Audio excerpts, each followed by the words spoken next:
All right, I'll officially call the meeting to order. I'm John Rowe. Welcome to the wonderful city of Portsmouth, and please do come back. Just some housekeeping. Dr. Patton's in the back, and she's arranging so that we'll suspend parking enforcement in the garage for the length of this meeting. And so if you're parked at a meter spot, don't worry. She's fixing that now. Meter. Pardon me? I didn't even know how to use the meter. I know, it's old-fashioned. And pretty soon this city hall will be history too. We have an unsolicited proposal that this will be, in a couple of years, residential development here. So with that, calling the meeting to order, I think it would be appropriate if we introduce ourselves. Again, welcome. I'm John Rowe, Mayor of the City of Portsmouth. And Kenny Alexander, Mayor of the City of Norfolk. And I'm Shannon Valentine, Secretary of Transportation. Stephen Bridge, Commissioner of VDOT. John Lawson, Deputy Secretary of Transportation. Steve Heretic, 79th House District. Chris Hall, District Engineer, Hampton Roads, VDOT. Mike Kimbrell, Deputy Executive Director, HRTPO. Good morning, Barbara Nelson, Port of Virginia. I'm Vice President of Government Affairs and Transportation Policy, here for John Reinhardt. Terry Danaher, I'm the Chair of CTAC right now. I'm Mary Bunting, the City Manager in Hampton, sitting in for Mayor Tuck, who's up in Washington, D.C. today. Good morning. I'm Tom Shepard. I'm Chairman of the York County Board of Supervisors and also Chair of the Hampton Roads Transportation Planning Organization. Good morning, Kevin Page, HRTAC. Hi, I'm Bob Crum with the Hampton Roads Transportation Planning Organization and the Planning District Commission. good. And because we have a small crowd, why don't we introduce the people that are sitting not at this table? Bob Baldwin, Deputy City Manager, Portsmouth. Keith Kennedy, Deputy Executive Director, Hampton Roads Planning District Commission. Hi, David Sullivan, ERC. Carl Jackson, Transportation Planning Manager, Portsmouth. Amy Inman, Director of Transit, City of Norfolk. Ray Smith, City of Portsmouth Economic Development Authority. Lauren Lowry, City of Norfolk, Mayor's Office. Shannon Glover, Member Portsmouth City Council. Julie Whitlock, Office of the Attorney General. Mark Dovig-Yatrovsky, AtlantisHR.us. Kendall Miller, HRTPO. Sharon Lawrence, HRTPO. Dr. Patton, City Manager, City of Portsmouth. And on this side, if you'll introduce yourself. Declan McManus with KPMG. Barbara Reese with B. Reese Advisory. Laura Farmer with VDOT. Thank you. I'd like to brag on our regional efforts here. I've contended for a long time that we have the gold standard as it relates to the Planning District Commission, and we also have the gold standard as it relates to the Transportation Planning Organization. And now we have the gold standard for what it takes to get funding and major projects constructed with HRTPO. A watershed event happened last January at our meeting of the Hampton Roads Transportation Planning Organization. That is, a motion was adopted unanimously that the contract between Elizabeth River Crossing and the Commonwealth of Virginia was not only bad for the region, but bad for the Commonwealth also. And so we created this task force, which is a committee of the TPO, to work on finding ways to make that contract go away if we could, or at the very least, mitigate the impact of tolls on the region and on the Commonwealth. We're not casting stones. We're not throwing stones at the Commonwealth or ERC. We all know that a project that was undertaken through ERC cost this much money, and that money's got to come from somewhere. And so as we look at ways, half of that was, well, a portion of it was put up by cash, and the other portion was debt financed, about $1 billion. And so we understand that. So we're looking at ways that we can lessen the impact of tolls We're concerned about the impact of the contract on future projects in Hampton Roads, the non-compete provision of the contract between the Commonwealth and ERC. At our last meeting, we talked about a bridge too far.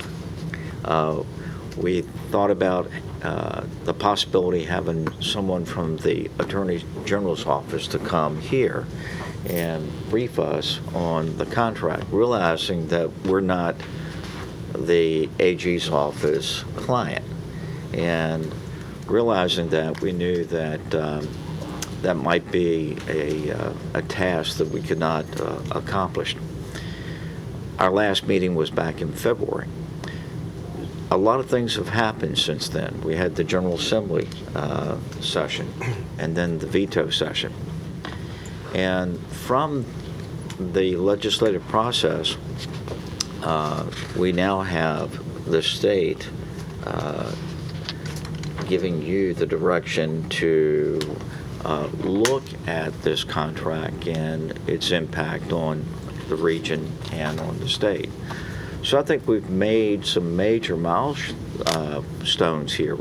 And first, as a region coming together and saying we need to do something, and then the state saying yes, something needs to be done. We also asked Bob to put together a reference book. And Bob, you want to go over that? Yes, sir. So at the last meeting, the task force thought it'd be very helpful to have a resource book put together with some basic information. Mike Kimbrell and his team put together for you.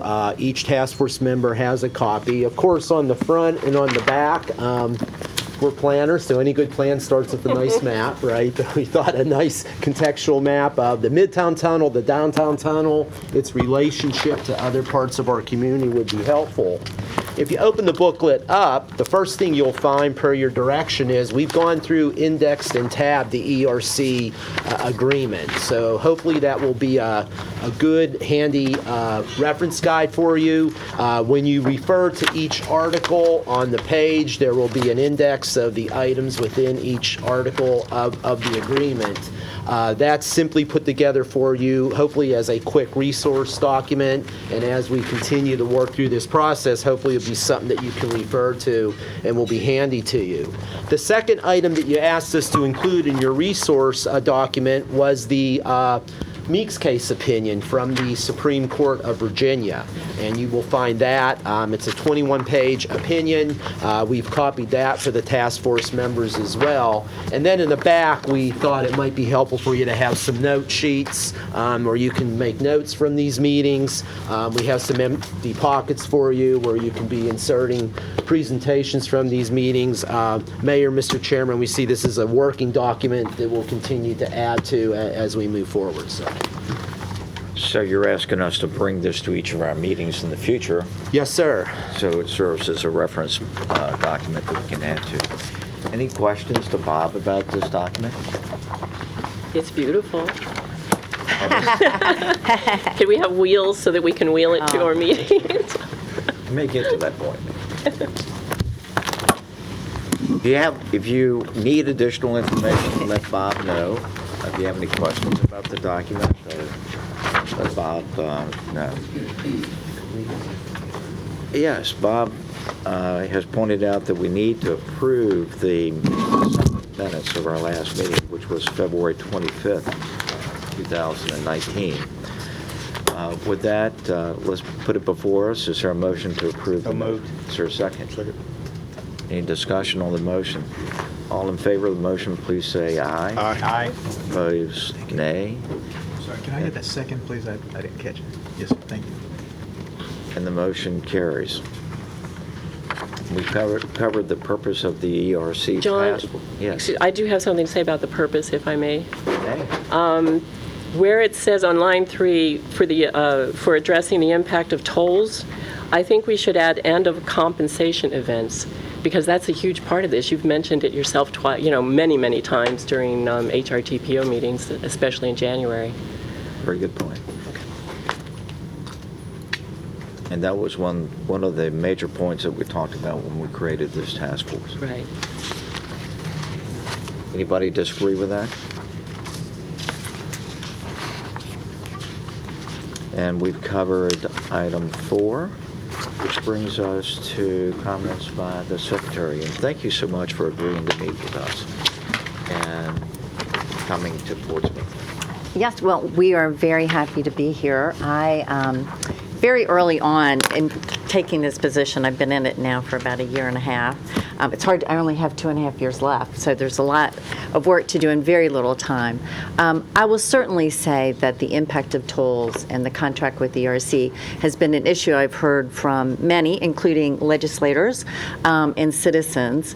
And Chairman Rowe, you may not even know this, but our team was planning to investigate this and do homework on it.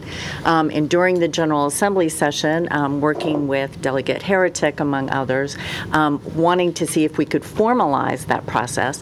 And also, I will say, with the leadership of Governor Northam, he also had been approached many, many times about the impact and the financial impact within this region. And so by putting it in the budget amendment, we formalized a process.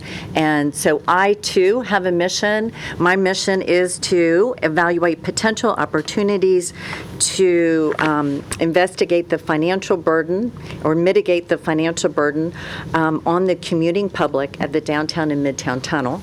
And your mission as a task force to research the ERC agreement and evaluate the options for addressing the impact of tolls and compensation events. I called you very early, spoke with Mr. Crum about the opportunity. Could we collaborate moving forward? I have until I think mid-2020 to present this to the governor and the General Assembly. But as you're going through your task force, and we've been directed to do this, is there an opportunity for us to learn from each other, to share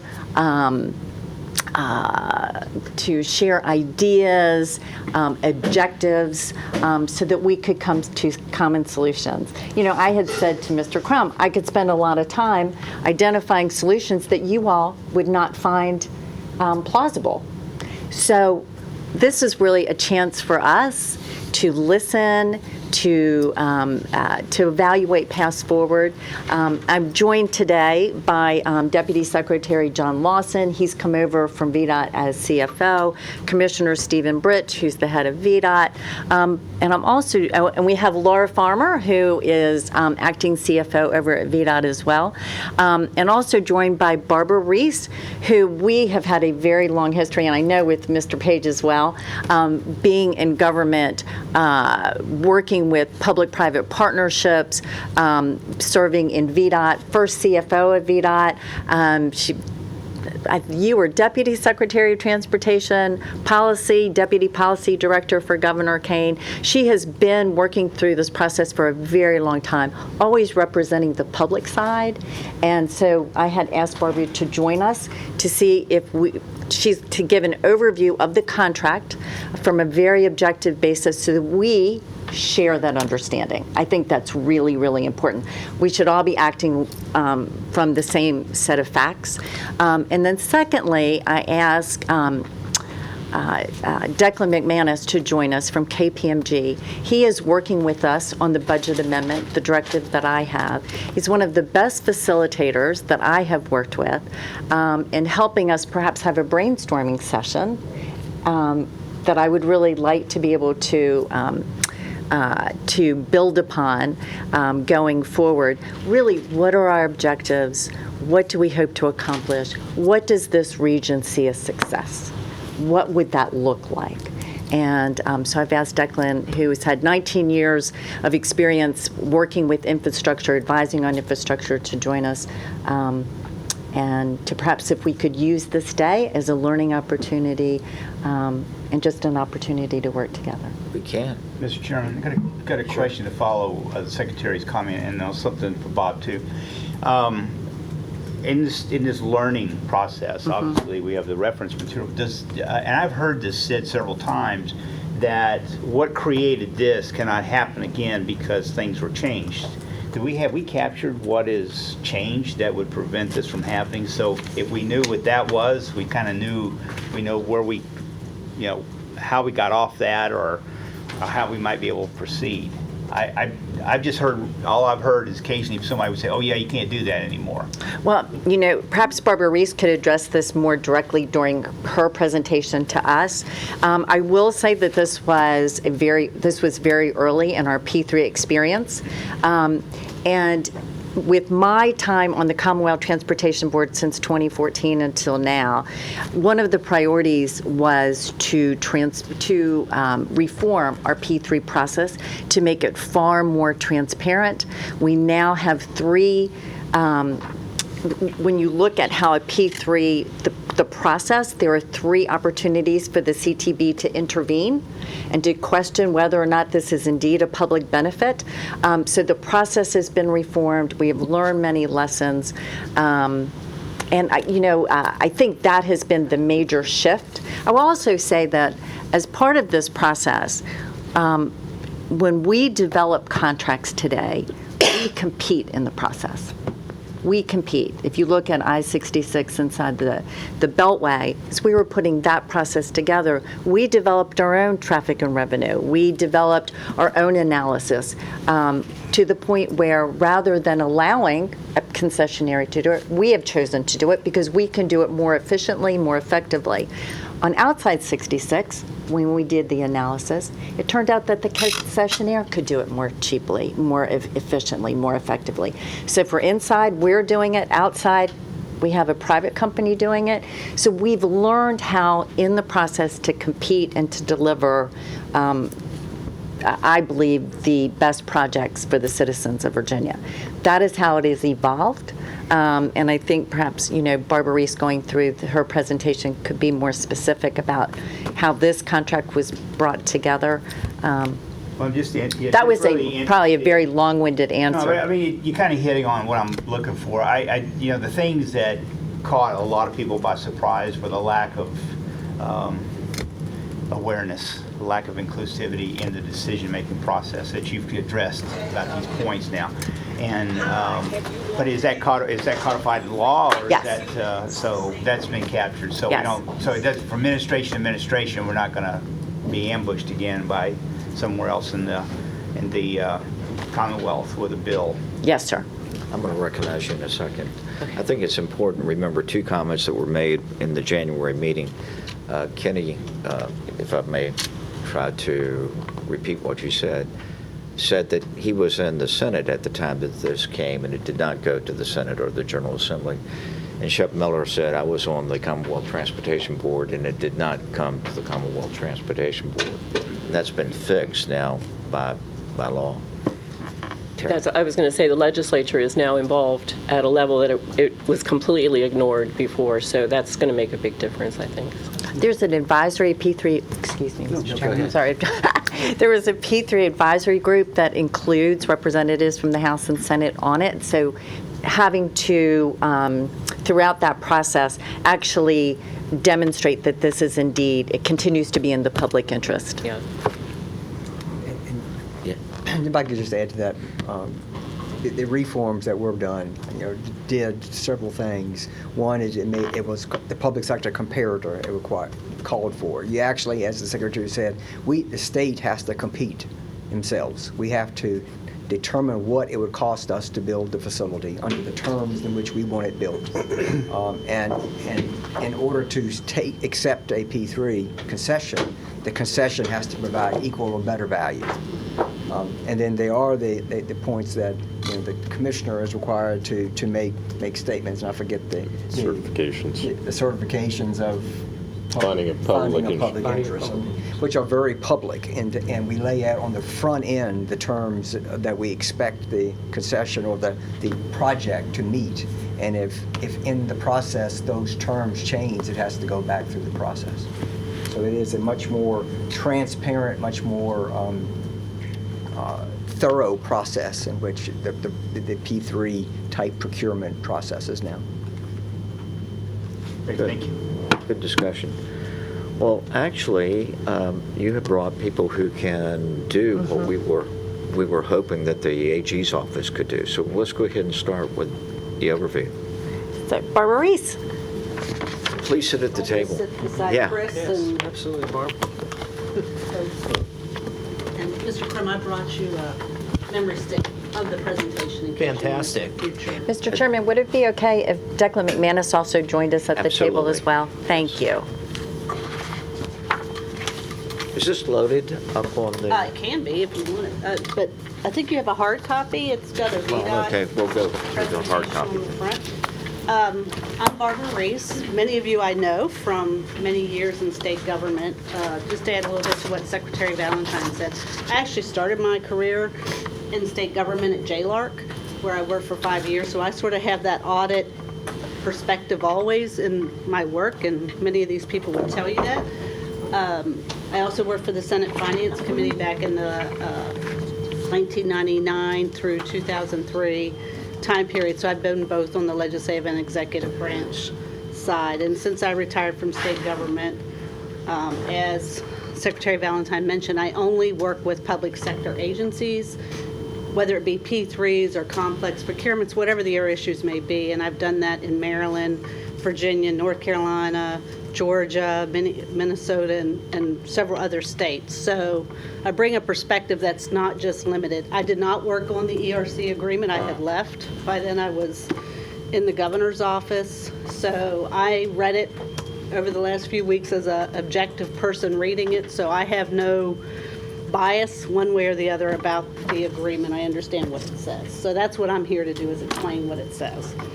So if you turn, and it's really nice that you got a booklet put together. Yes. I hope the booklet, I'm assuming Ms. Crum, includes the definitions, because one of the first things I would tell you is you have to read the definitions as much as you need to read the actual comprehensive agreement.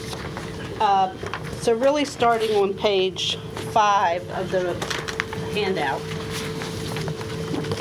just at a summary level, I actually went back to 2012 when there were a few public presentations made about the contract, and what did they say the contract was about at that point? It's a 58-year concession term, meaning that this concession contract would end in 2070.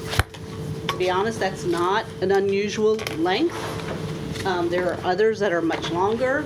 The state of Maryland, for example, says that a contract can go for 50 years. So that's not unusual. I know it seems like a really long time, but in the public-private partnership world, it's really not an unusual length contract. It was financed by private activity bonds. I know many of you that work in that area are aware of those from economic development, housing, and whatnot. There is federal legislation that also allows them to be used for transportation facilities. TIFIA, which is a U.S. Department of Transportation financial assistance program, Transportation Innovation, and Declan will have to help me because I always get what the acronym stands for. Finance and Innovation. Finance and Investment, yes. That the purpose of that program, when it was established back in 1999 or so, I guess, around 2000, was to provide low-cost interest rates on loans, long-term loans, to the private sector or the public sector to do these type of projects. And then equity. Equity is simply cash from investors that they provide as a loan to the concessionaire as part of the project financing. All that financing today that the ERC company has entered into is non-recourse to the state or really any other public agency other than the What's US non-recourse DOT. mean? Means they cannot, if they defaulted on their loans and didn't pay them, the state does not have to step in to pay off that debt if they went bankrupt or anything else, non-recourse. Just like when you enter a mortgage, unless somebody signs with you, you're it. There's nobody else to go to. Barbara, can I, and at the time, and you can correct me if I'm wrong, but also we retain the asset. Yes, and you keep the asset.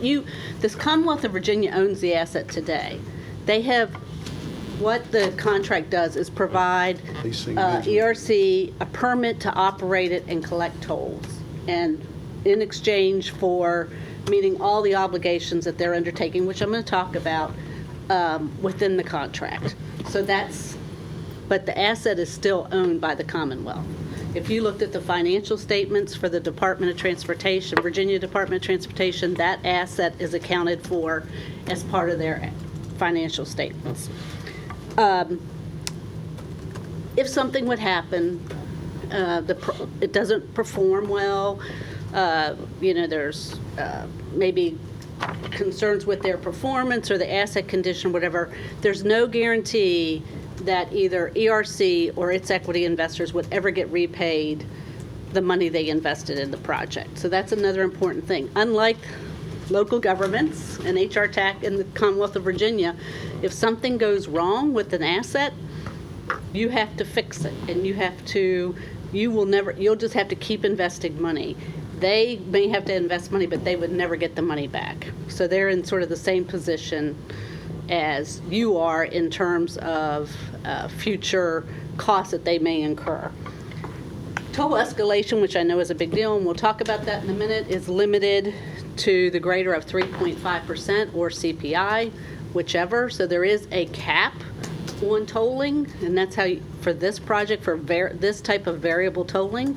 If you talk about the hot lanes up in Northern Virginia, that toll is set based on congestion pricing, which means you're trying to balance the traffic flow. So tolling is used as a mechanic to keep people either in or out of the lanes. So it's a very different type of tolling. And variable tolling, the way it's tolled, had to be approved by the Federal Highway Administration, and there is an agreement that says the road will be tolled, and if it's tolled, it has to be variable tolling.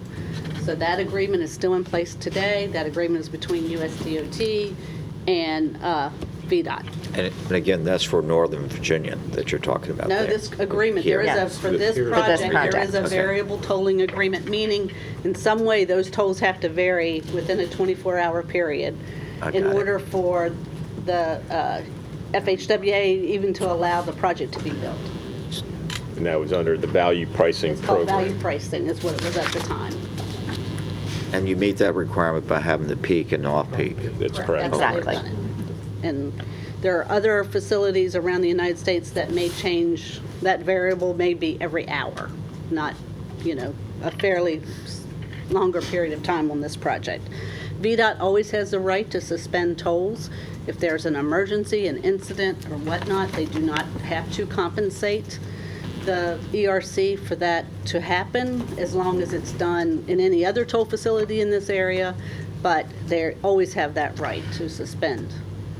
Now, the requirement for varying the tolls is related to the TIFIA loan? No, it's just a value pricing program was a program back when this was being developed that the federal government or FHWA had undertaken, and it just says you have to vary the toll rate throughout a 24-hour period, and by vehicle class potentially, and all different types of things. I have the agreement with me. I don't know if the commissioner has it or he wants to borrow my copy. We were talking about it yesterday, but that's just a requirement that the federal government has, FHWA has. This may sound silly, but if the TIFIA loan got paid off, would the requirement for the... It still would remain. Still It was done totally, much earlier than the financing of the project, or even before it was, about the time it was a P3. It did, that agreement with FHWA did allow VDOT to allow a public-private partnership if they chose to develop the project, but the FHWA cooperative agreement for the value pricing pilot requires that it be a variable toll facility. That was part of being able to toll an interstate facility. Right. So under the USDOT's ability to be able to toll, that is the nexus between it, and the nexus is not between a TIFIA agreement. It is our ability to toll an interstate facility. So the next two, VDOT does share, there are provisions in the comprehensive agreement that if certain thresholds are met in terms of gross revenue, over the 70-year term, VDOT does share in that revenue, and we'll talk a little bit more about that in a few minutes. And then it does outline when ERC can seek additional compensation for a compensation event, alternative facilities, which I'll talk about, and other things.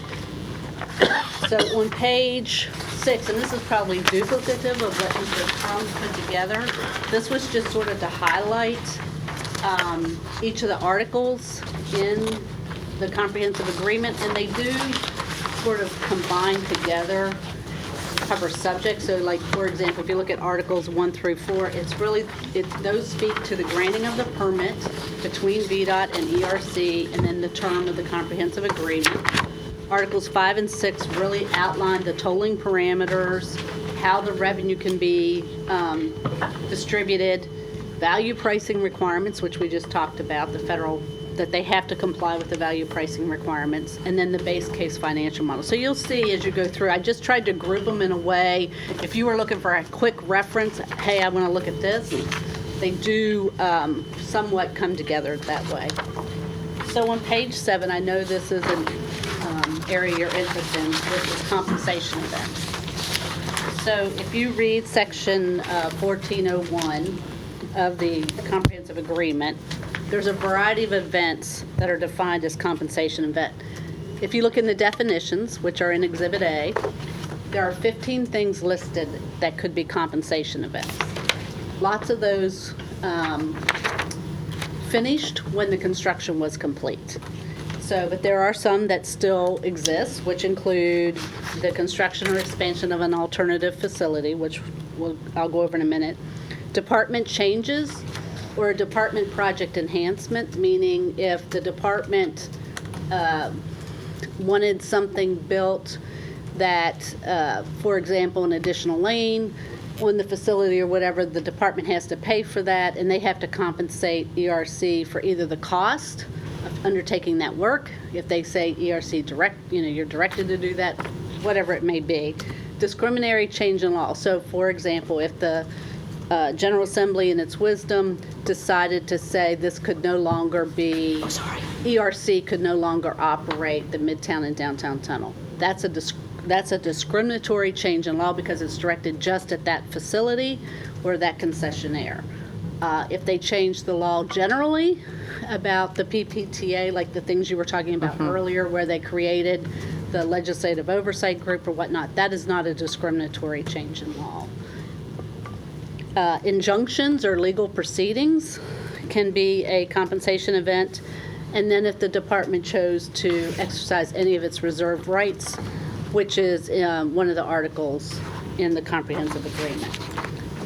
Damages that have to be paid if there's a compensation event essentially take what was the financial position that was expected over the 70 years of the agreement that's in the base case financial model the day before the compensation event happened, and then compares it to what it looks like now that the compensation event has occurred, and you pay the difference. So the Commonwealth of Virginia, VDOT would be responsible for paying that difference if it was proven. So the compensation can be a revenue impact, or it could be a cost impact, or it could be both. And that's how it's, in the broadest terms, that's how it's calculated. You have to look at those two things together, less any positive impacts. Barbara, can I just comment there? I think that is the crux, or that is the essence of why we're here. We all agree that we want the tolls at the downtown and midtown tunnel to either be eliminated, to be reduced, to be mitigated, to be suspended. And that can happen. But there's a cost. And the second question, who pays? That's that simple. It can happen. And so that's the most important fact that we probably will be discussing later today, that Terry and I worked on this many, many years ago with others, and we concluded that ERC has a valid contract. The agreement, the comprehensive agreement, is intact. It went all the way to the Supreme Court. We did, when I was in the General Assembly with Governor McAuliffe, eliminate the toll at the MLK Expressway, but the Commonwealth of Virginia paid. it came with a cost. And it was discussed even then, what would be the cost to eliminate the toll of the downtown Midtown Tunnel. We did not do the analysis at the time because I actually championed that request, and we wanted to get more data. We wanted to wait to see, and Secretary Valentine, you may see those notes from when Tara and I were working on it, that we wanted to wait to see exactly what a compensation event, what the actual cost would be based on having a few years of the tolls being open and fully operated. And so another important point, just to add to what Mayor Alexander said, and it's in here, and you'll find there's a provision in the comprehensive agreement. Let's say there is a compensation event, and let's say it costs $100 million. The department is required to pay $100 million. The process that's laid out in the contract is VDOT, through the secretary, would make a request, a budget request to the governor, who is required to include that in their budget proposal to the General Assembly, either as an amendment or as in the new biennial budget, to include an appropriation to pay that.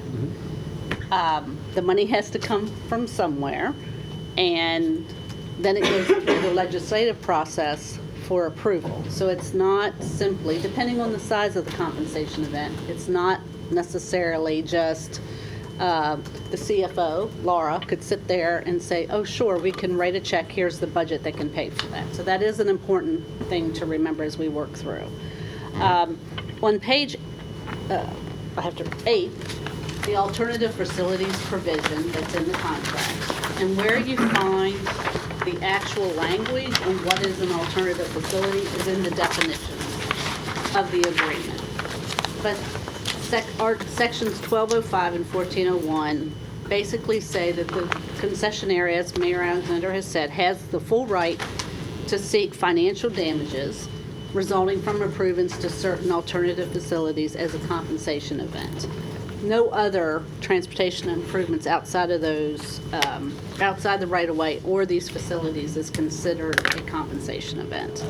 So those were defined to include construction of any crossing across the James River between the Hampton Roads Bridge Tunnel and the Mall of America Bridge Tunnel. At the time, Patriots Crossing is what was being contemplated. Construction of additional general purpose lanes on I-64 between I-464 and Bowers Hill. Expansion of the Hampton Roads Bridge Tunnel. Construction or expansion of a facility owned or operated by VDOT over the Elizabeth River between Norfolk and Portsmouth. That includes any means of crossing, meaning a ferry, a barge. We talked about this yesterday too. It's not just necessarily a bridge or a tunnel or a road. It could be some other form of transportation. And then construction or expansion of any facility owned or operated by VDOT over the southern branch of the Elizabeth River north of I-64 in Chesapeake. And again, same way that you would calculate how the ERC should be compensated if one of those was built. You look at it the day before it happened, you look at it hypothetically the day after it happened. The cost and revenue impacts are then what is the compensation event that they're owed, if it's found valid, and that's the other important thing. It's not like they say it and you agree. I mean, it is a process. It has to be validated. Yes, sir. Well, I was going to pause here and see if there are any questions about what constitutes such an event. Any questions on this? Or do we have any, I know we had this debate or discussion numerous times in the TPO about, are we expanding the tunnel? Just because we added a new tunnel, is that expanding the tunnel? And it talks about things like, general purpose lanes, but we're adding hot lanes. I mean, does that consider those kind of things? I mean, are we cutting, is that a fine line, or is that just really just pie in the sky? I'm not a lawyer, and I don't know that the Attorney General's office, who's here, wants to say anything. But when you read the language, it's a very broad definition of alternative facility. It doesn't necessarily, it may say general purpose lane on one, but most of the time it refers to just additional ways of crossing or that kind of thing. But certainly, that's a question that the lawyers have to answer. Just because we build it, like you said, though, I think the fundamental part is they have to show, or somebody's got to show damage. And there's right? no... Right. That's and- correct. I mean, there's nothing in the contract that says that if these happen, that ERC necessarily has to say, I'm seeking compensation. I mean, obviously, as a business, they likely would, but they're not forced to do it. You know, it's a process, again, that would be followed. So, Bob, I'm sorry. No. Mayor, please go. Well, I didn't want to cut you off. I was Only thing I was going to say is that I am very unclear whether or not the expansion of the HRBT, is it a compensation Yeah. event? Yeah. By the ERC could possibly make a claim that it is. I'm not clear whether it is or it isn't. Maybe a fundamental question is because one, and I guess, I mean, I'm not an attorney here, so I'm not gonna cut lines, but, you know, it's just the idea that who builds it, who pays for it, kind of thing, on the Hampton Roads Bridge Tunnel, for example. State is funding and building, and the federal government who pitching in and building the original. Now we're paying 90% of it. So is that a fine line that helps define this issue? I don't know. I mean, there's some questions here. So I think the key word, like Kenny said, is expansion. It just says expansion. It doesn't say general purpose. It doesn't. Yeah. It just says expansion. And so Yes. if it's, go ahead, Mary. Oh, I'm sorry, go ahead. I was just going to build on all of this, and you noted, and it's on the slide, that concessionaire damages if found valid. Who's the arbiter of the determination of validity? Is it ultimately the court, or is it the VDOT's arguing that on our behalf? I mean, who's really arguing the counterpoint about validity when and if a claim is made? So procedurally, ERC or whoever the concessionaire is decides they're going to submit the paperwork and all the necessary detail to say, we believe there's been a compensation event and we believe this is what we are owed. VDOT in turn would receive that. My sense would be that in something like this, it would be all the advisors they already have. It would be the Attorney General's office. It would probably be outside legal counsel. It would probably be the State Treasurer's office and a lot of other folks who would get involved to look at it and make a determination whether it was valid. Was it a different number? Is there a way to mitigate it? Whatever it may be. But that's procedurally how it would be done. Yes, if they can't agree, the document, the contract says this is what happens after that. It's almost a dispute resolution process. And it could also go to, you know, into the court system. I mean, as you know, anybody can sue you or take you to court. And the court location, I believe, is the city of Richmond, at least most of these, it is the city of Richmond.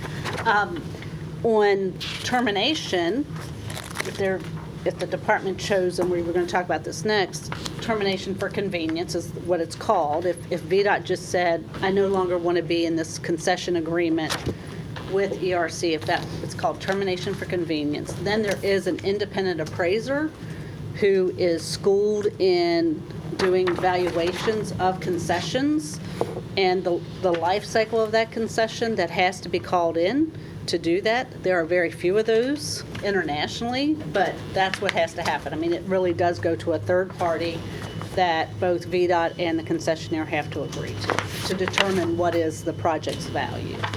And have we looked at the question that I think Mr. Shepard was getting to, which is who's really bound by this? If the HRTAC is the entity building the new capacity and we weren't party to this agreement and the negotiation of the agreement and all of that, are we bound by that if we're the ones building the capacity? It's a contractually obligation of VDOT, not HRTAC. So let me just, I know Terry, but, so VDOT is a partner in the agreement with ERC, and VDOT is a partner with HRTAC in the expansion of the HRBT. We, HRTAC, trust VDOT to protect us, but as much as VDOT is a partner in ERC, VDOT may be conflicted, so therefore it may be if there is a concession a concession event, compensation event, there may be maybe some neutral detached party providing the resolution. I'm not sure, but HR TAC, we're just financing the project. Right. So if there is, any claim, that claim would be VDOT, not HR TAC. Yeah, what I was going to say is if people could think in terms of compensation is all about fewer vehicles traveling through the tunnels. I mean, it's just pure and simple. Anything that cuts down on the number of vehicles traveling through the tunnels is going to, if you look at this list, that's what they're looking at. They don't care who pays for what or how it's financed. All they care about is there are 5 cars less every day, and that means they're losing money according to their plans and their profit margins and stuff. So it's all about how much traffic is actually flowing. Mr. Chairman, may I just add one thing to this discussion? Because I do think there is an overarching responsibility in all of this as well. On page 72 of the contract, there's a section K, but it says the concessionaire acknowledges that the CTB and the department has a paramount public interest and duty to develop and operate whatever projects it deems to be in the best interest of the state, and that the compensation to which the concessionaire is entitled, to which the concessionaire is entitled on account is fair and equitable. It goes on to say that we have the right and responsibility and duty to plan, finance, develop, operate, maintain, toll or not toll, repair, improve, modify, upgrade, reconstruct, rehab, restore, renew, or replace alternative facilities. So I think as we're having this discussion, the literal interpretation, Hampton Roads would be completely shut down. So what we're trying to do is, and that's why the project for finance and administration was so important, that how that was all set up. What we're trying to do, we're building these projects very deliberately. We believe that if a compensation event is proven, that the financial impact is going to be zero. That is what we believe going into how we are doing these projects. It has to be proven that it's a compensation event. It has to be proven that there are damages. We really believe we are doing this in a way that is responsible, fair, and with a financial impact that's zero. That is how we are operating going forward.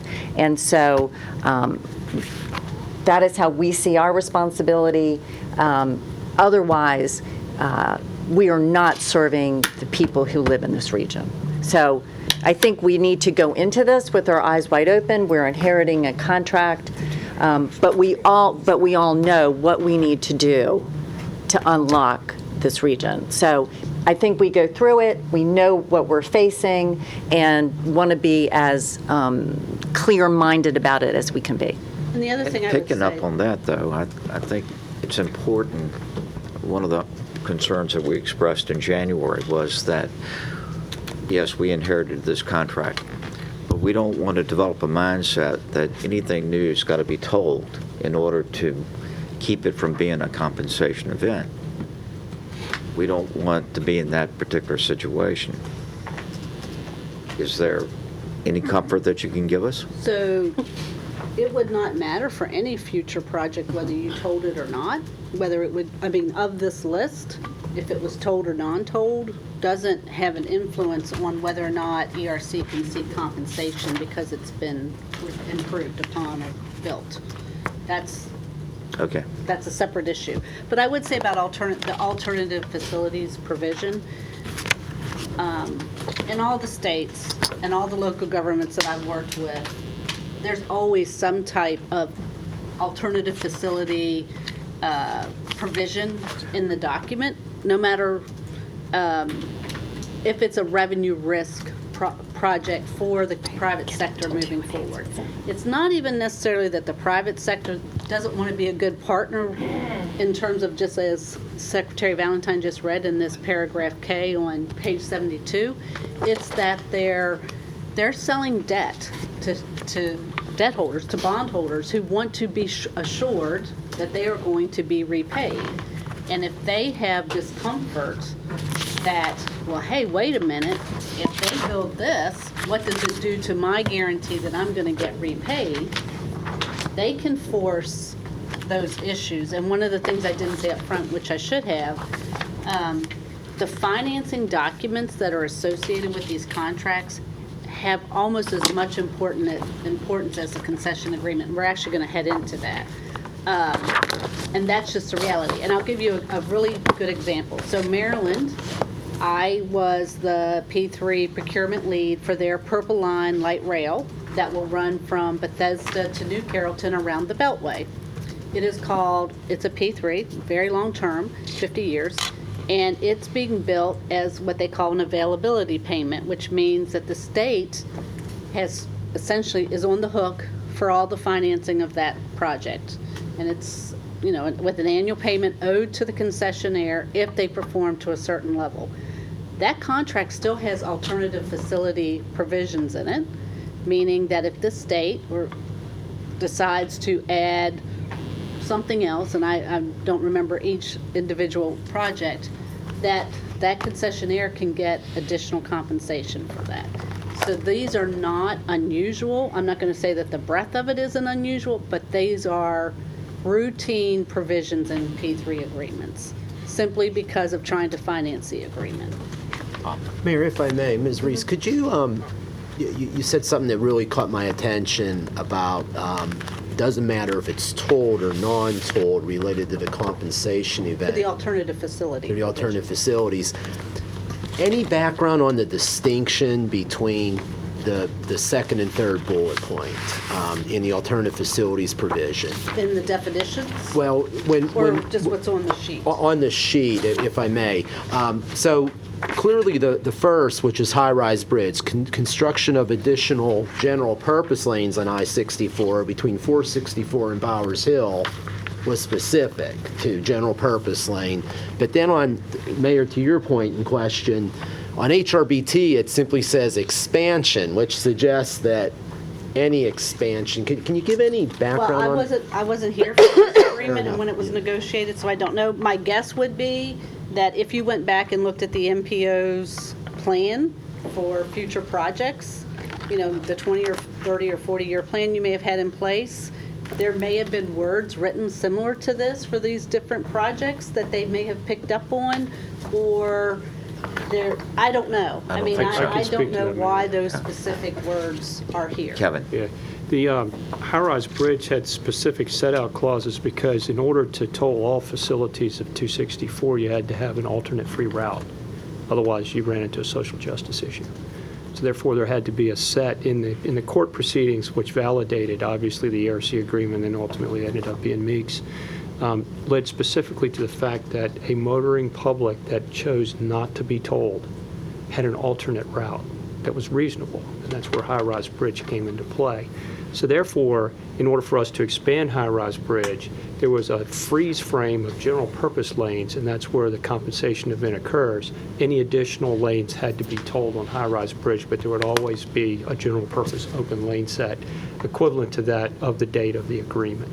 And that went all the way through the validation. That was the basis of my question. Yeah, so that history I would not have because Right. I wasn't here at the time. Thank you, Mayor. Thanks, Kevin.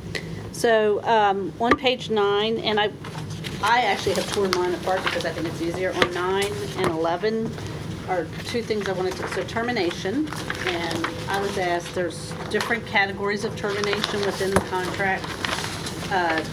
Termination for a significant force majeure event, termination for concessionaire default, they don't perform, termination for department default, the department does something that puts the contract in default, or termination for convenience. And as I've understood what you were most interested in, it was termination for convenience and what happens if VDOT terminates the contract with ERC.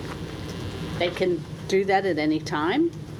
They have to provide notice both to the concessionaire and the collateral agent. A minute ago I talked about the financing documents. If you think of the collateral agent as sort of the person who is responsible for making sure that all these folks who put money into the project get paid, that's their role. They oversee to make sure that everything that's done from a finance side is done in accordance with all the contracts and the financing documents.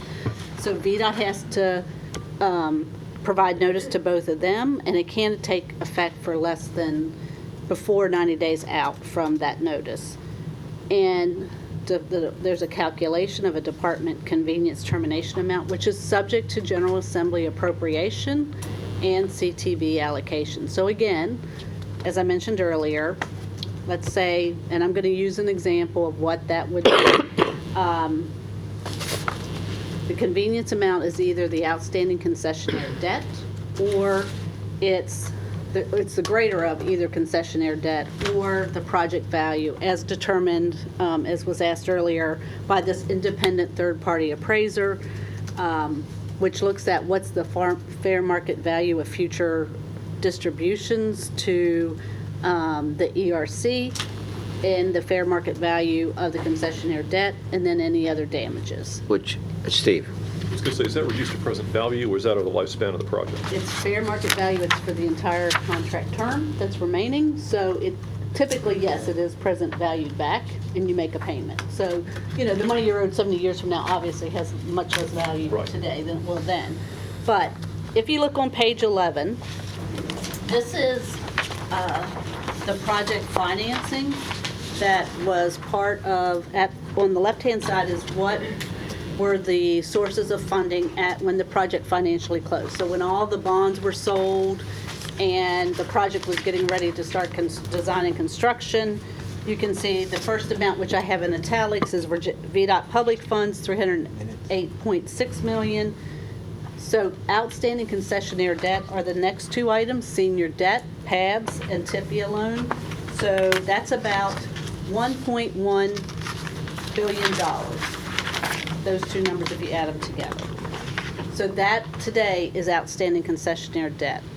Last fall, when Secretary Valentine and Commissioner Bridge were working on the I-81 plan and the financing of that, the state's financial advisor said that for the state to issue toll revenue bonds with the full faith and credit of the Commonwealth behind them, for every $100 million you need, that's $10 million in toll revenue that you have to create just to pay that debt service.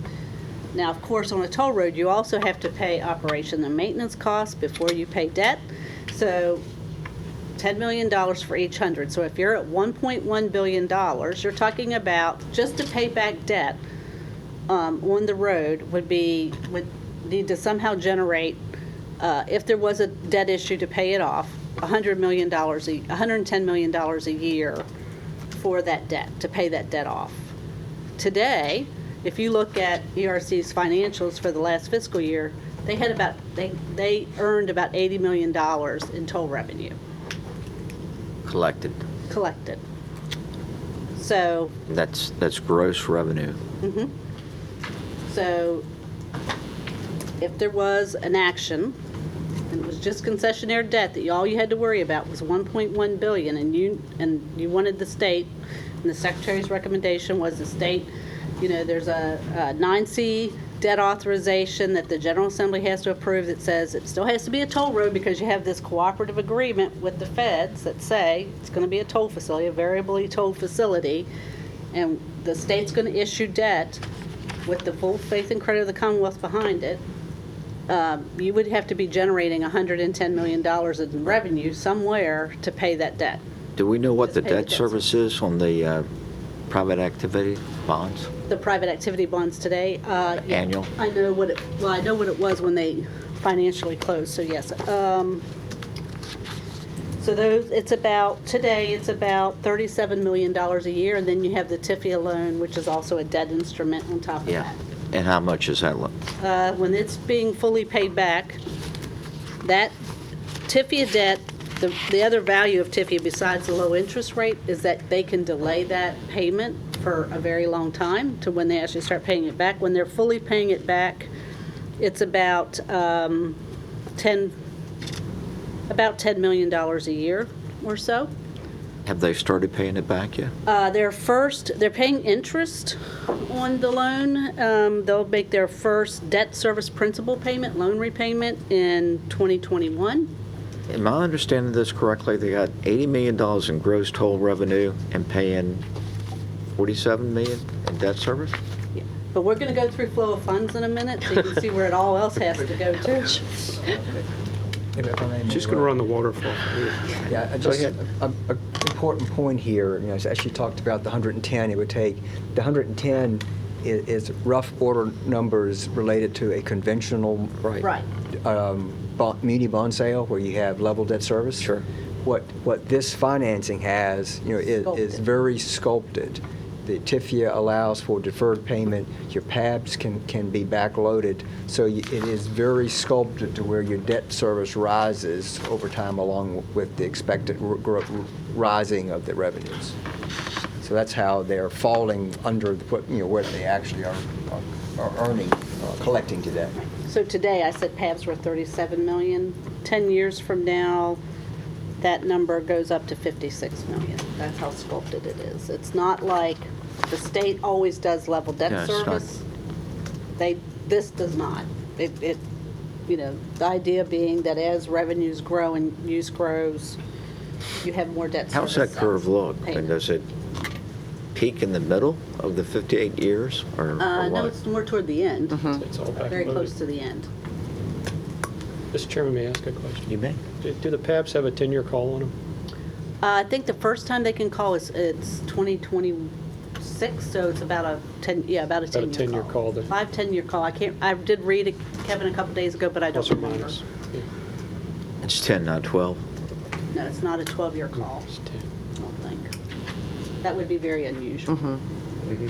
It's not all current interest either, though. It's No.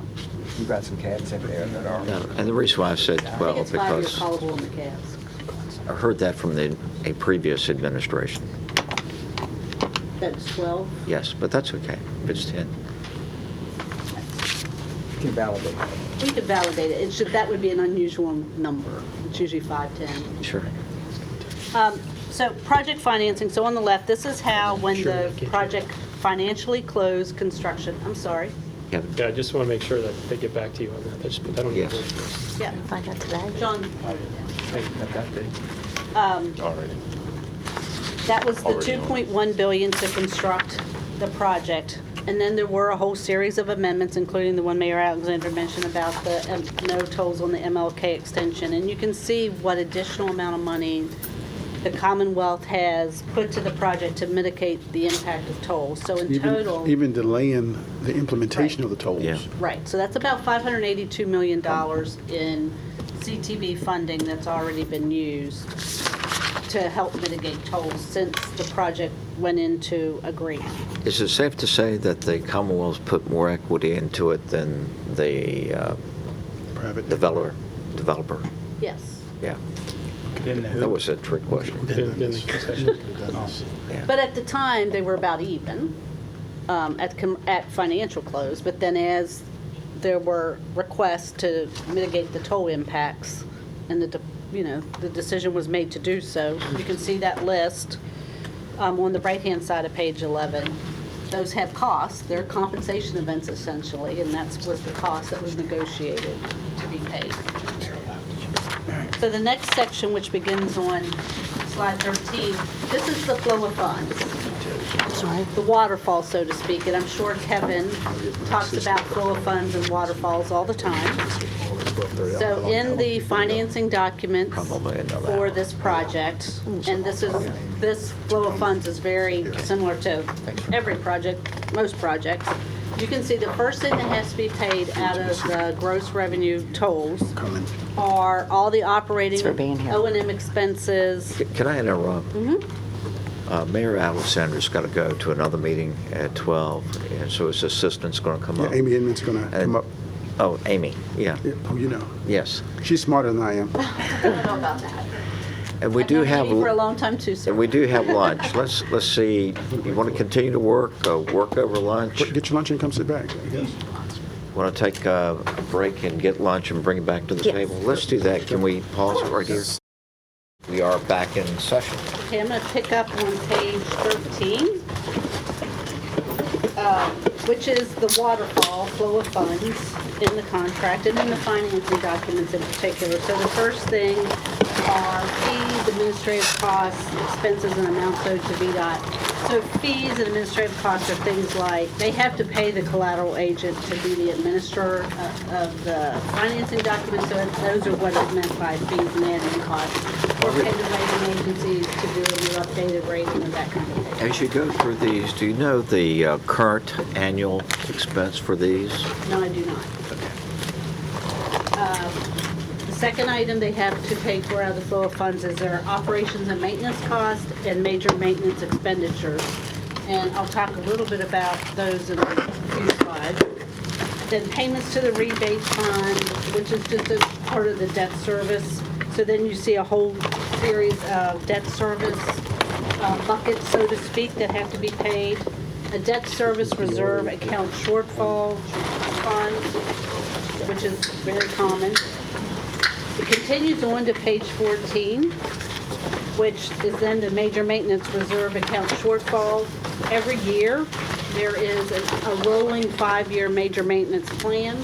It identifies major maintenance activities that may be required, and there's a calculation that is included in the TIPIA loan that says this is how much has to be funded by percentages. 100% of the first year has to be funded for major maintenance, then it's like 75% for year 2, then 50% for year 3. I don't remember exactly, but they're pretty common that way. So when they calculate that at the new year, the new plan, if there's a shortfall, they have to deposit money into that reserve, so it's there for use. Then another type of TIPIA. TIPIA typically has 2 different types of debt service, so that's why you see it listed twice.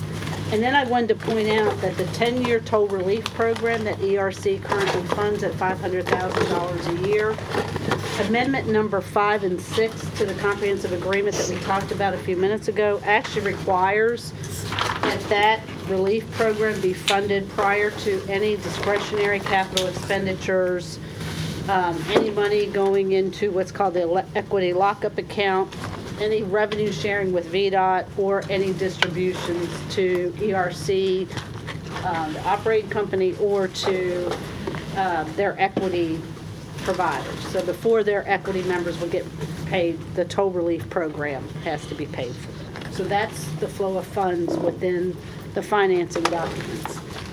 So equity lockup, just for everybody's understanding, Mr. Lawson earlier said that a lot of the debt is sculpted out to be paid in the out years, way out, 56 years from now is when a lot of the debt gets paid. So the TIPIA, in particular the TIPIA loan agreement, while the project could, let's say it was making, the revenues were covering everything up until that point, so that there could hypothetically be a distribution, some money paid back to their equity members. Well, the TIFIA loan agreements don't allow that for a certain amount of time, so the money has to sit in these equity lockup accounts. And it just sits there until they go past a certain number of years, or they use it because they know they're going to have a future expense, and so they just take it and put it back in one of the higher buckets the year it's needed. So it's not released until the loan agreements say it can. And the first release, if we were at a point where VDOT would be getting revenue share, the first call on that money would be to make a distribution share to VDOT, or to make a share to the equity member. Does that make sense to everybody?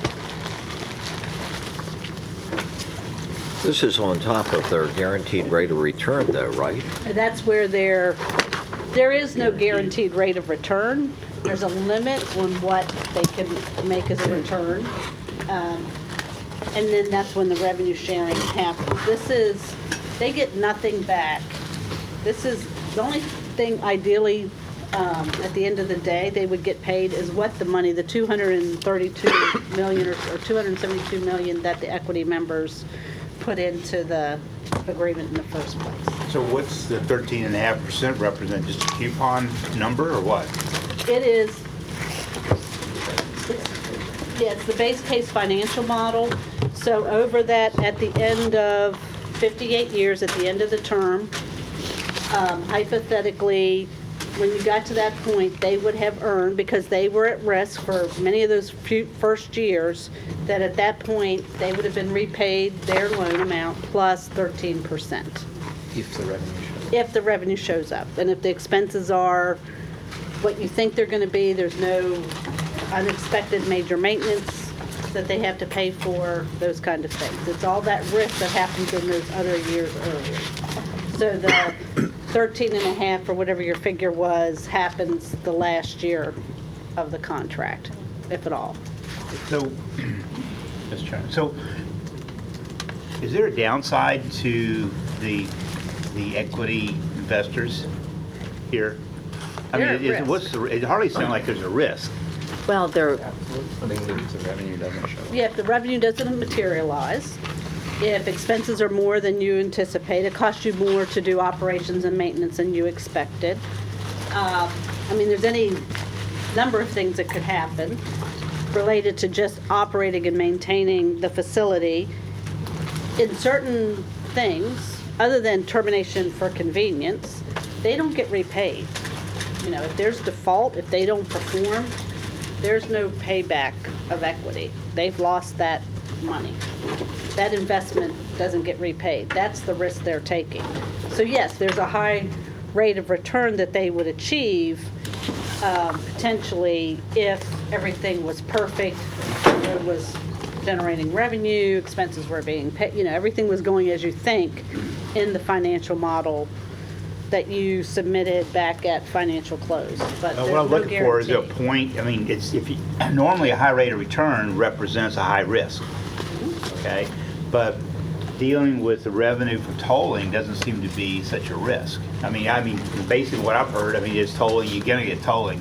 But is there a point in this risk line somewhere there where, you know, it might be to their best interest to you know, get out of it because of the risk? I mean, is there an economic situation that would drive them to want to say, well, hey, look, you guys want to buy out early? Well, let's talk a hypothetical, I guess. Today, if you look at the revenue, there is, and for some of you who maybe work in finance, the Municipal Securities Rulemaking Board has a public website called EMMA, E-M-M-A, and you can actually go out, and ERC is obligated under the financing documents to publish information on a regular basis, to disclose information to their, on EMMA. So you can see their operations and maintenance reports every quarter, you can see their annual budgets, everything.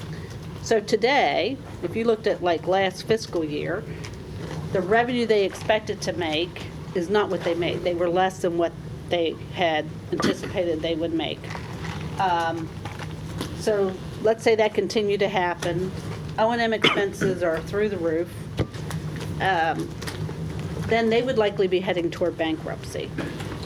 Before the state would ever start to step in, their bondholders are going to step in through the collateral agent and the trustee and say, what are you doing? And the comprehensive agreement accounts for, let's say that situation happened, the bondholders have the right to replace the operator of the facility. They have the right to require them to spend maybe more on major maintenance. I mean, there's all kinds of things that they have to do. So before you would ever get to that, there would be a lot of other individuals or companies involved trying to get it straight. So that's how I would respond. And would I can't think of a situation where the collateral agents would want there to be a bankruptcy. I mean, they want it to work because they want to get their return back. They want to be paid, you know, the principal and the interest back on the bonds that they purchased. So they're Well, going I'm to just work trying to understand the diligently. relationship of the cost and the risk. I mean, obviously, not making as much money as they anticipated in the model. I imagine that causes some concern, and they will do whatever they need to do to. I mean, Let me add, just at the onset, obviously, there was construction risk. Right. That's always viewed to be a significant risk, especially when you have a complicated project. You know, the rating agencies will look at construction risk as significant. Obviously, that's behind us today. construction is complete. But ongoing maintenance of the facility is also a risk, you know, and is the maintenance what it's expected to be, or will it be more than it's expected to be? And then the offset to the expense is, again, revenue. Does the road perform the way it was expected? So that's where all of those things have to kind of line up, and when you're looking at a long-term concession in determining the risk profile and the level of return the investors are looking for.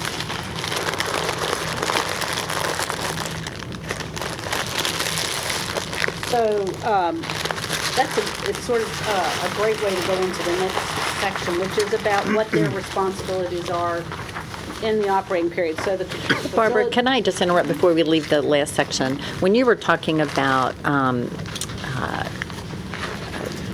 the 1.1 billion, that is the minimum amount of money just covering the debt service concessionaire debt. in order to get out of the contract. That's the minimum amount. But if we, and the contract for convenience, that we decide that this project is no longer in the public interest, our best interest here in this region, what would be the process for determining what that figure would be? So if you go back to slide 9, at the bottom, That's a great question. Yeah, Yeah. because that's so what are we really looking at? so if you terminated them for convenience, the amount you would have to pay is the greater of concessionaire debt, which, as we talked about, is the 1.1 billion, or the project value that is determined by a independent third-party appraiser who has experience in this. And it would be the fair market value of the distribution, their future, as you call, return that they may earn. And as in the base case financial model, the fair market value of the outstanding concessionaire debt, so the 1.1 billion plus something, and then any other damages they may have the right to claim. So it's, Right now, it would be significantly more. yeah, it's significantly more today. Would it be more than 2 billion? I don't know. I mean, I'm not an appraiser, likely, but we don't know. But it's more than just the outstanding debt. Correct. Yeah. And that, Remember, so I just want us, as we're looking at this, to understand that that is a number that is yet unknown, but could be significant. right, and again, I want to emphasize the process is the decision's been made to do that. There's a dollar amount determined. The commissioner has to submit to the secretary in turn has to submit to the governor a proposed budget amendment or legislation to fund that payment of that amount. Then it has to go to the General Assembly for action. I know I've watched the General Assembly, I've worked for the General Assembly, I've worked for the Senate Finance Committee. It's rare for something to come out the other end of a session the way it goes into a session. So sometimes you have to be careful. It sounds like a very experienced group. So that's all I will say to that. But if you, okay, so I think I heard somebody say that the bond, you can call the bond or some ports of the bond in 10 years. Is that considered was a convenience? Or is that just, in other words, we're not paying any extra? They're not the department's bonds. We have no right to call them. We're not I thought somebody bondholders. said we could call the bond. Well, the bonds are callable. By who? By ERC. ERC. It's their debt. If there's an amicable agreement to be struck out. Kevin's got a question. Kevin? Yeah, I have 2 questions, if I may, on Ms. Reese, and thank you, it's been very informative. It's good seeing you again, too, by the way. Good to have you here. On slide 9, where does the asset fit into this? You know, we're a component, now a blended component unit of the Commonwealth at HR Tax, so we understand where the assets kind of fit on our side of the balance sheet. The tunnels come back to VDOT? They're already owned by VDOT. Okay. It is VDOT's asset. So if there's a rep and warrant issue with the manufacturing and construction process, who does that fall under? Does that fall under the I'm trying to, in my mind, think about the value of a closing of this. If this agreement should be retired at some point. So the tunnels themselves are now the liability of the Commonwealth, is that what you're saying, in their current state? I mean, the contract has provisions and the technical requirements and the contract and all those things we're getting ready to talk about have reps and warranties and performance that the concessionaire is obligated to perform. Right. But the asset ownership, at the end of the day, is VDOT's. So I guess I'm going somewhere with this, Mr. Chairman, if I may. Thank you. So if there, for some reason, the tunnels require a lot more work than anticipated, there's a cost to the concessionaire that's currently doing the O&M. And that would seem to me that might have an impact on slide 5, which is VDOT shares in gross revenues if specified thresholds are met. So I'm just, in my mind, I'm thinking about, if we're going to talk about the value of the deal and how we potentially get out of it, I think we should look at a full view of where we stand in many different directions, not only financially, but in the physical asset itself and the tunnel conditions, et cetera, moving forward. Because if you're going to close the agreement out, it's all based on fair market value of the project, but it doesn't talk about the value of what is the condition and requirement of the asset when it's returned back to the Commonwealth by the use of the. I think the appraiser likely would look at, the condition of the asset. Right. But, I mean, it's up to VDOT, and I'm getting ready to go actually. Yeah. We're going to, I'm I trying think to get if we out go ahead through of the you next here, one, but, it might address some of your. It might help you get around the Right. track's last term. So to speak. So if you do turn to page 16, so the project is, construction is complete. As is typical in P3 agreements, there is sort of a ramping up period for performance and getting things, making sure that the concessionaire is ready to perform at a very high level and meet all the performance obligations. So if you look at page 16, and this was just a high brush way of saying, well, what is the concessionaire responsible for once the project is operating, it's open to traffic, and what is VDOT responsible for? So you can see in most cases, VDOT is responsible for monitoring their performance. But there's a couple cases, for example, provision of police and enforcement services. VDOT has to ensure that the state police or whoever the police are on that facility are providing equivalent police services to them as in any other interstate in the Hampton Roads area. Insurance, VDOT audits to make sure that the concessionaire has all the insurances that are required for the project, which are, again, it's in the comprehensive agreement. They're quite detailed and specific and comprehensive, so that is a cost.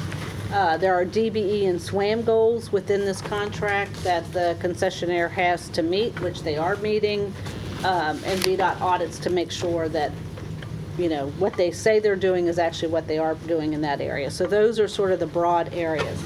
For the tunnel assets, and this is the existing tunnels that were refurbished or rehabilitated, there is a shared risk, Kevin, to the cost of that.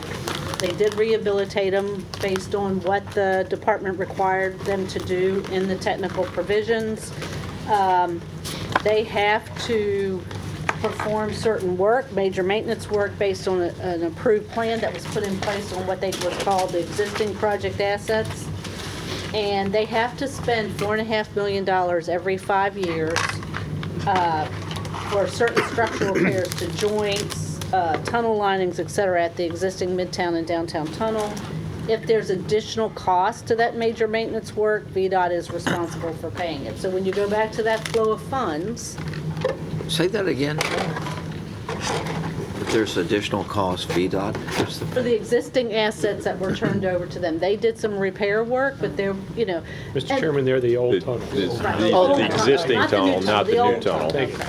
Which they refurbished. There were things that they did to them. May I say, Mr. Chairman, we all asked the same question. So there you go. That's why we knew the answer. If I could have put old tunnels, I would have. Not called them that. They were called the existing project assets within the contract. But there are requirements that ERC, out of that toll revenue they collect, they pay for a regular O&M, but they also have to pay this $4.5 million, spend $4.5 million every 5 years for certain repair work. So there's all these things that lots of people never think about that have to be done, which is one of the things we tried to do on page 19, which is just, if you look at what ERC is being monitored for performance against, this is 27 pages of individual items that they are monitored for performance. So, for example, litter. They have to have less than 20 items per 1/10 mile section on all the facilities of litter. And they have to respond to locations with excessive litter within 24 hours of notification or discovery that there's more than 20 items of litter in a 1/10 mile segment.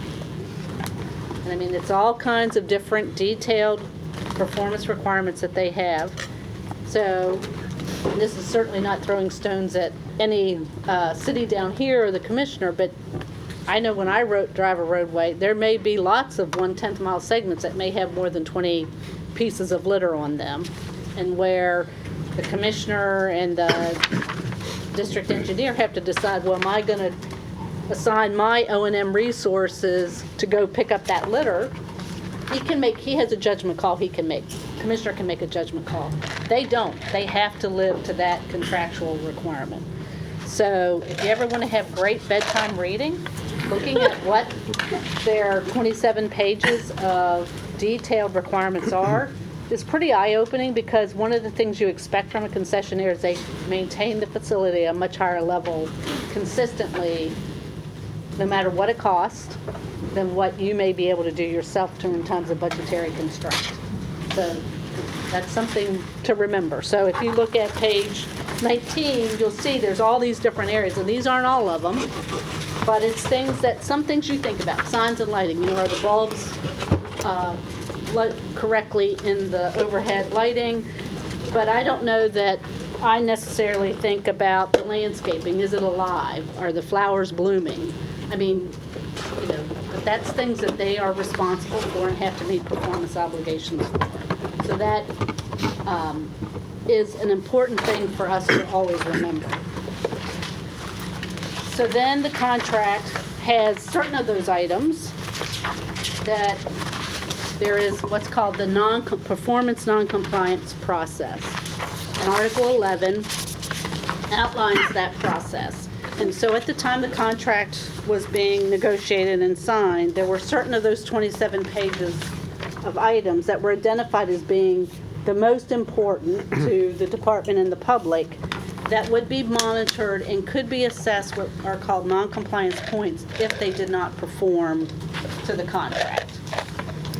And that assessment of those points begins in September. Chris and his staff are working with the P3 office and others to implement the procedures and ideally a automated based system to monitor all that, because this is a very complex non-compliance regime here. But if they get assessed a certain number of points and they don't meet those requirements, the first thing that happens is it's considered a performance shortfall. So the first thing that happens is VDOT is allowed to do increased monitoring. So for example, it may be that because they're not performing, Chris has to assign a maintenance inspector to go and ride in the vehicles with the ERC staff to make sure they're seeing and doing what they're supposed to do in terms of picking up the litter, for example. They have to pay VDOT the cost of that, of Chris dedicating an employee to do that. Let's say that doesn't work and more has to be done. Well, then they have to put in place a performance improvement plan. Very specifically, what am I going to do to correct this situation and how quickly am I going to do it and that type of thing, and they can be held to that. Let's say they don't implement it well or they don't do it in a timely manner, then the department has the right to default them for their performance. So when you talk about a risk, and you start reading these, that's a huge risk for any company, because if toll revenues don't materialize, if other expenses come up, their equity members or somebody has to find the cash to give to the operator to perform this work to this level. So the other thing that would happen in this process, if it would happen, would be the collateral agent, again, the trustee for all the bondholders and whatnot. They're going to also show up, and they're going to be writing them to make sure that they do improve performance. And again, VDOT in that performance improvement plan could say, I don't like this subcontractor you have. I don't think they're performing well. We've had issues for the last 6 months on this particular item. You need to find a new contractor, and I have to approve that contract. So there's all kinds of actions that can be taken. So that's the part that's just getting ready to start, and I think Mr. Hall would tell you it's very complex on what has to be done. And then lastly, for my part of this, I'm sorry it's taken so long, is tolling. So one thing that many of you, if you don't have a toll road in your jurisdiction, VDOT has done a terrific job over the last however many years, 20 years I guess now, of having one agreement that every toll facility, no matter who owns it or operates it, is managed under for the Easy Pass network statewide. The same costs are charged, the same fees are charged, the same requirements are imposed on any facility, whether it's the Chesapeake Expressway, ERC, the Dulles Toll Road, doesn't matter who owns it or who operates it. Everybody works collectively together under that agreement for every toll road in Virginia. So they have to meet the same performance requirements there. They're not held to a different standard, but they're held to the same standard. And John and Laura now as the CFO update that agreement every year. The cost of processing toll transactions and whatnot, and all that is done. Everybody gets charged the same thing. There's nothing different. And that's, again, calculated every year. So the toll rates, you'll see the current toll rates are on page 22. Again, as I mentioned earlier, they are allowed to escalate those toll each year by the maximum of 3.5% or CPI for that period. And then the toll relief program. Again, it started out as amendment number 5 and then was changed again under amendment number 6, as I understand it from John. The original amendment was to have a community-based organization run that program, and there were no takers. So VDOT now administers that program on behalf of the concessionaire. The concessionaire provides $500,000 a year for 10 years, which is through 2027. And individuals can apply for toll relief, and the requirements for that are you reside in Norfolk or Portsmouth, you earn $30,000 a year or less, you have to have an Easy Pass account, and you have to take 8 or more trips during a calendar month through one of the tunnels. So right now, the current rebate on that is 75 cents per trip. So if you look, for example, if I was a user going through in the peak period, instead of paying $2.20, I would pay $1.45 per trip. So with that, I'll end. And the last thing in the presentation is the language out of the Appropriation Act on page 25, which is the appropriation language that Secretary Valentine and the Commissioner and the staff are working through on ERC. And thank you for your time, which is a lot. Sorry. Very outstanding presentation. Thank you. Thank you. Lots of help. No, I think my really. head's full. Very informative. Thank you. Excuse me? I think my head's full. And I will give Mr. Crum some of my business cards, and you're welcome to call. If any of you have a question, you're welcome to email me or call me, and I'll certainly let them know if you do that. I know they would prefer you do it through them, but Yes, I will just say that we couldn't have brought down a better person to work with us. Barbara's working with us in the same way. Many of the questions that you all have posed, we've posed. So we are right there with you as we're going through this. And so anyway, Barbara, thank you so much for coming to do this. Okay, and I will say, Barbara, I would not have voted on the applause. Thank you all very much. I do, if I could add just one thing, because it's important. Under the tolling, where the 3.5% or the consumer price index is concerned, I think it's important to note that just looking at this and saying, okay, it's going to increase over these prices on a yearly basis, these tolls are actually, the rates are based on a schedule in the contract that actually adds a little bit more money to the pot. So they actually are charging more than 3.5% based on this schedule as opposed to 3.5% on this. Probably the exhibit you're looking at, which is the one that has it, was the original one when the contract was signed, and there's been several amendments that modified that. Well, this is attachment. This is today. Agreement. Yeah, that's The ones today. they implemented, but if you go back, if you remember, This we is go back to January that 2019. slide. The amendments, actually, because they were delayed or stopped, did impact it. Now, for pay-by-plate and others, there is, they are allowed to charge additional amount, which is also, there's a maximum on that. I'm trying to find it.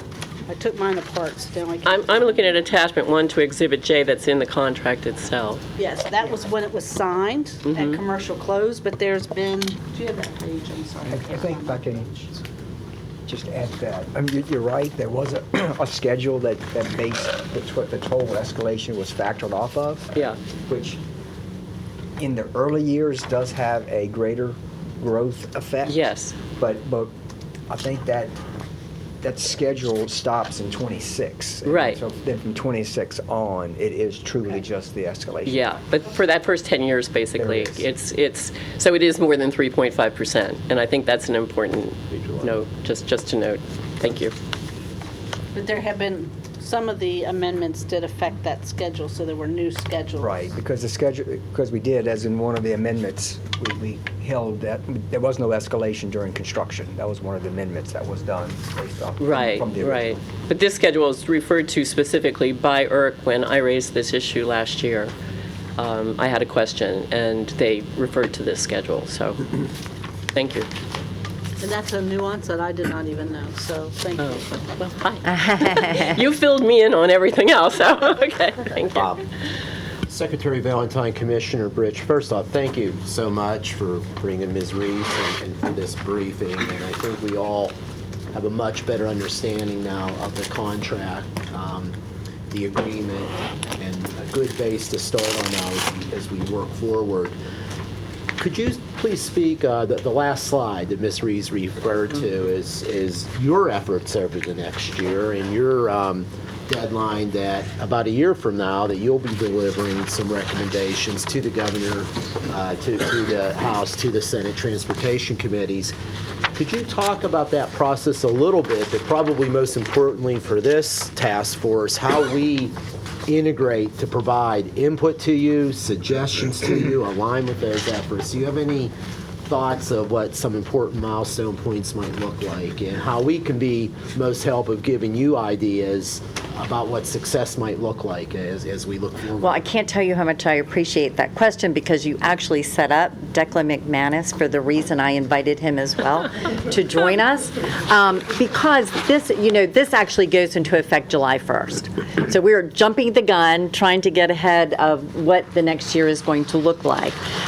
We, like you, have asked for briefings. We've met with our attorneys, just trying to make sure that we have a consistent understanding from this place where we're all starting. At this moment, this is actually kind of I think maybe our first step beyond our understanding of reaching out to you. And I was very sincere when I said to you, it's really my opportunity to listen. And then I will develop a plan and a process that I'd be happy to share with you. And so with that, Declan, Mr. Chairman, would you mind if I just share the process? We may not get through a lot today, but what we as a team had outlined with you of how we envision working together. Sure. I think the key steps that we talked about yesterday was, one, getting a common understanding of the contract, which was really what we were talking about today. Then understanding what does the data tell us? So who's using the facility? and in what capacity. And then really listening today to understand what are the objectives of this group before diving into a bunch of potential options. We really wanted to understand what are the objectives of this group, ranking those. What is more important? Is the issue ERC? Is the issue tolling? What are the specific items on your agenda that you want to be fixed, so that we can then take that away and work on potential solutions? And so I don't know if we could open that up at this moment, Mr. Chairman, and just perhaps share with us some of your thoughts. You know, could we identify some common, not just potential, but perhaps, you know, solutions that you would be willing to explore? What would that look like? I know right now, if you could just get rid of the contract, that might be at the top of the list. However, if that's not possible, if it's not plausible, if we can't afford it, given the constraints that Barbara has laid out, if we can't do that immediately, what would be other ways that we could mitigate the financial burden on the commuting public in this region? All right. And if I could just add one thing to that. You know, the Secretary mentioned, you know, getting rid of the contract is your number one objective. Whether we can get there or not is questionable. But if getting rid of the contract meant the state took over the road, but the tolling continued, how does that impact your viewpoint? Because you have to remember, it still has to be paid for. I saw the news clip. I just want you to keep that in mind as you're thinking about solutions. You know, because well, the ERC, the contract is in place versus the tolling in place is not necessarily one and the same. But I don't understand what you gain by doing that, because it seems to me that the whole purpose is we're looking at the impact on the citizens. So if we're still tolling them, what are we doing? I mean, I thought the whole idea. I'm sorry. No, go ahead. I just want to follow up on that, and Mr. Lawson's comment as well, is that as staff to the commission, I hear regularly, well, why are we tolling a facility because it's a compensation? You know, there's somewhat of the 64 improvements that we're all engaged in at HRTAC.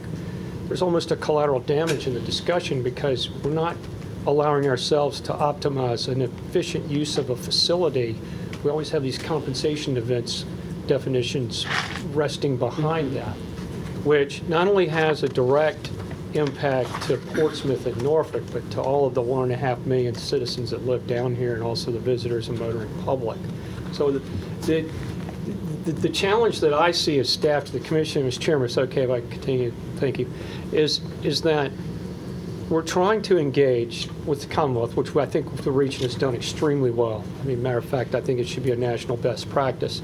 But it's one that we have an agreement that we've inherited, but it also has a continuing maintenance of effort in the decision tree of every decision that we make moving forward for congestion relief.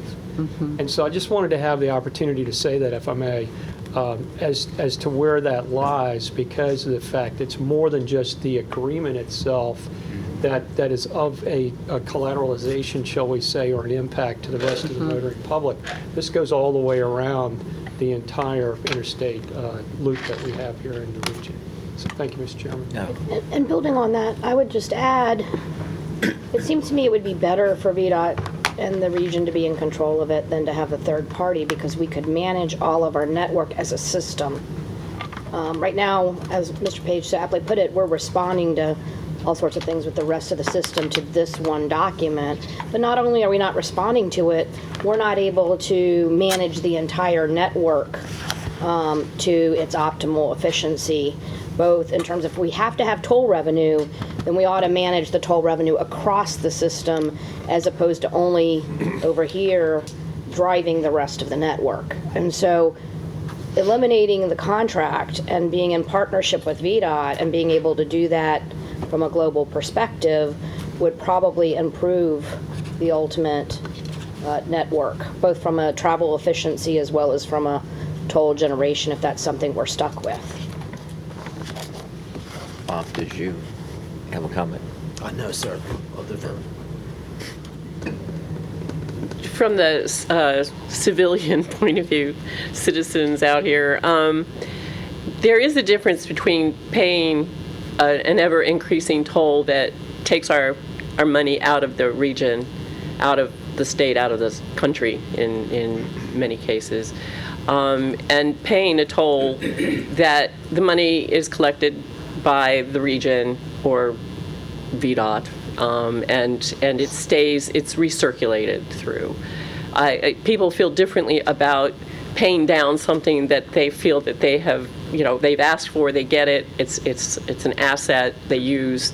There's a strong feeling about the profit part of this deal, that our money is going away, and it is expensive. It is very expensive.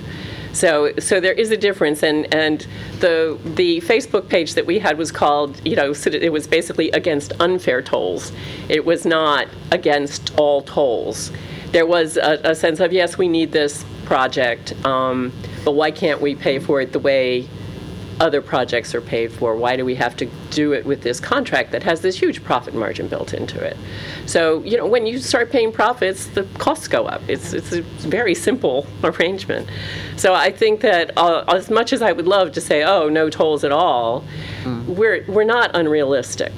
But I think there is a general feeling of just being smashed and crushed by this particular cost for these tolls. And that's pretty consistent with, I think, the character, at least I've seen in Virginia, is that we don't mind paying the toll as long as it's paying for the project, because we recognize that as a source of revenue.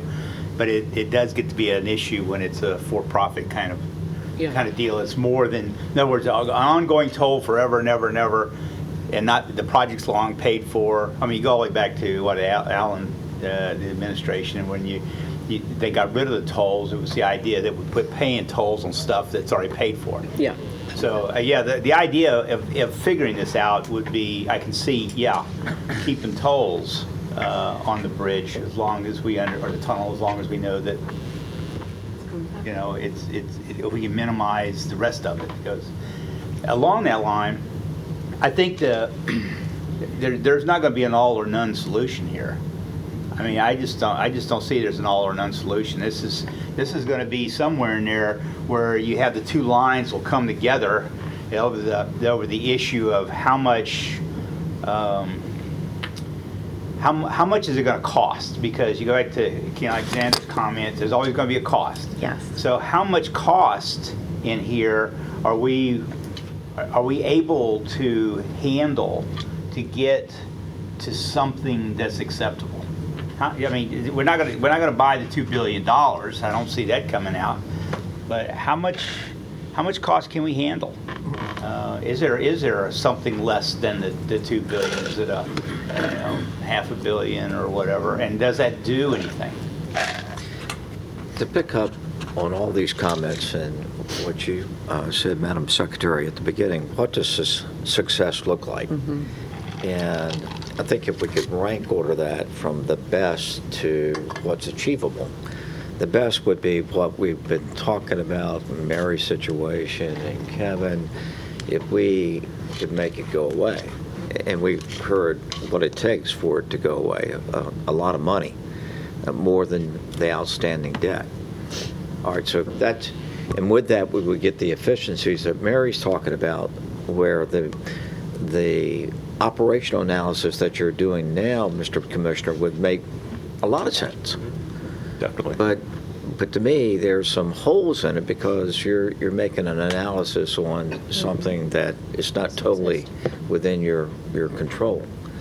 And so that would be a goal that we would have is the most efficient system and the most cost-effective system.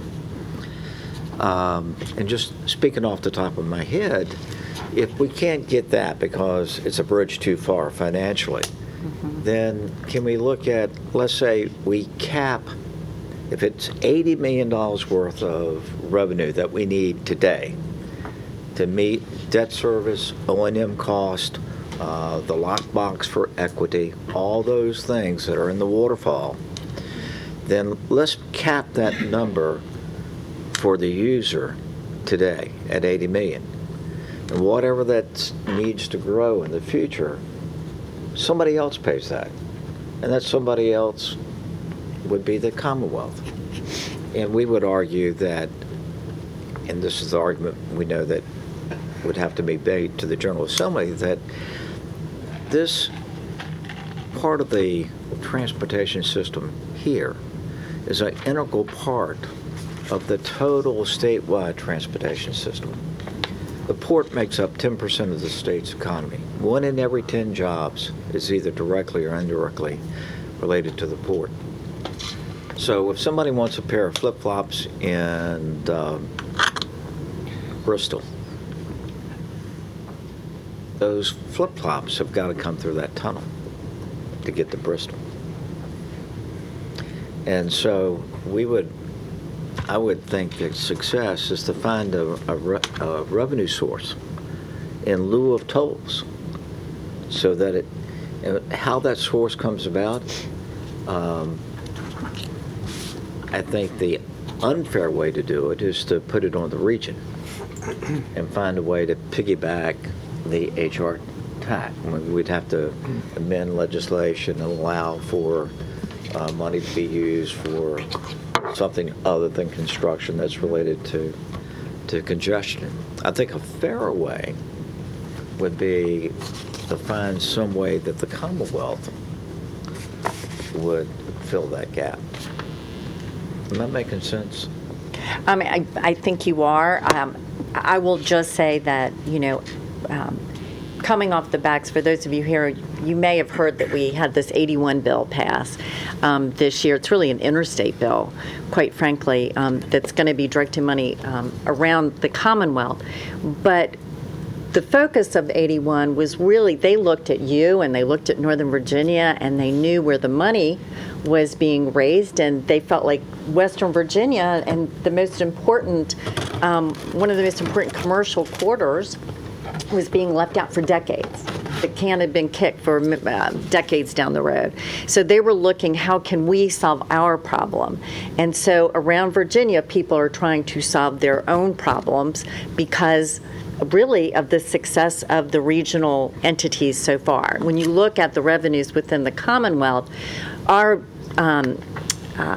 smart scale process this year is 45% lower in revenue than it was 4 years ago. So I will just say that as much as we really want a comprehensive Commonwealth solution, it is really convincing all of the Commonwealth that certain assets really do serve that purpose. And we're always willing to make that case. I will just say that and Delegate will share with you, it is a very, very challenging case. In fact, we couldn't get 81 without making sure that Northern Virginia was served and Hampton Roads is served. And so everyone is doing their jobs. Everyone is representing their regions and jurisdictions, which is, I certainly understand that. But your idea about, are there other strategies for mitigating these tolls? Are there other ways that we could address this financially? Are there other sources? Is there a way to look at our operational network differently? Is that possible? Could we work with ERC to see, are there ways to expand transportation differently? We understand there's a cost, but, is that door open to work with the concessionaire? These are all different ideas. And we haven't really actually gone through a complete session, but we're trying to figure, is there a menu of ideas that we could begin to investigate to actually come up with some true recommendations on this? And I think part of it in our strategy is really to do a more in-depth analysis on the data. to look at the users of the facility, who has the greatest financial burden from the facility. Are there certain employees, employers? Is there a way to target some of our solutions? So Declan, did you want to expand on some of that maybe we could look at, or some targeted strategies as we're looking at a network solution as well?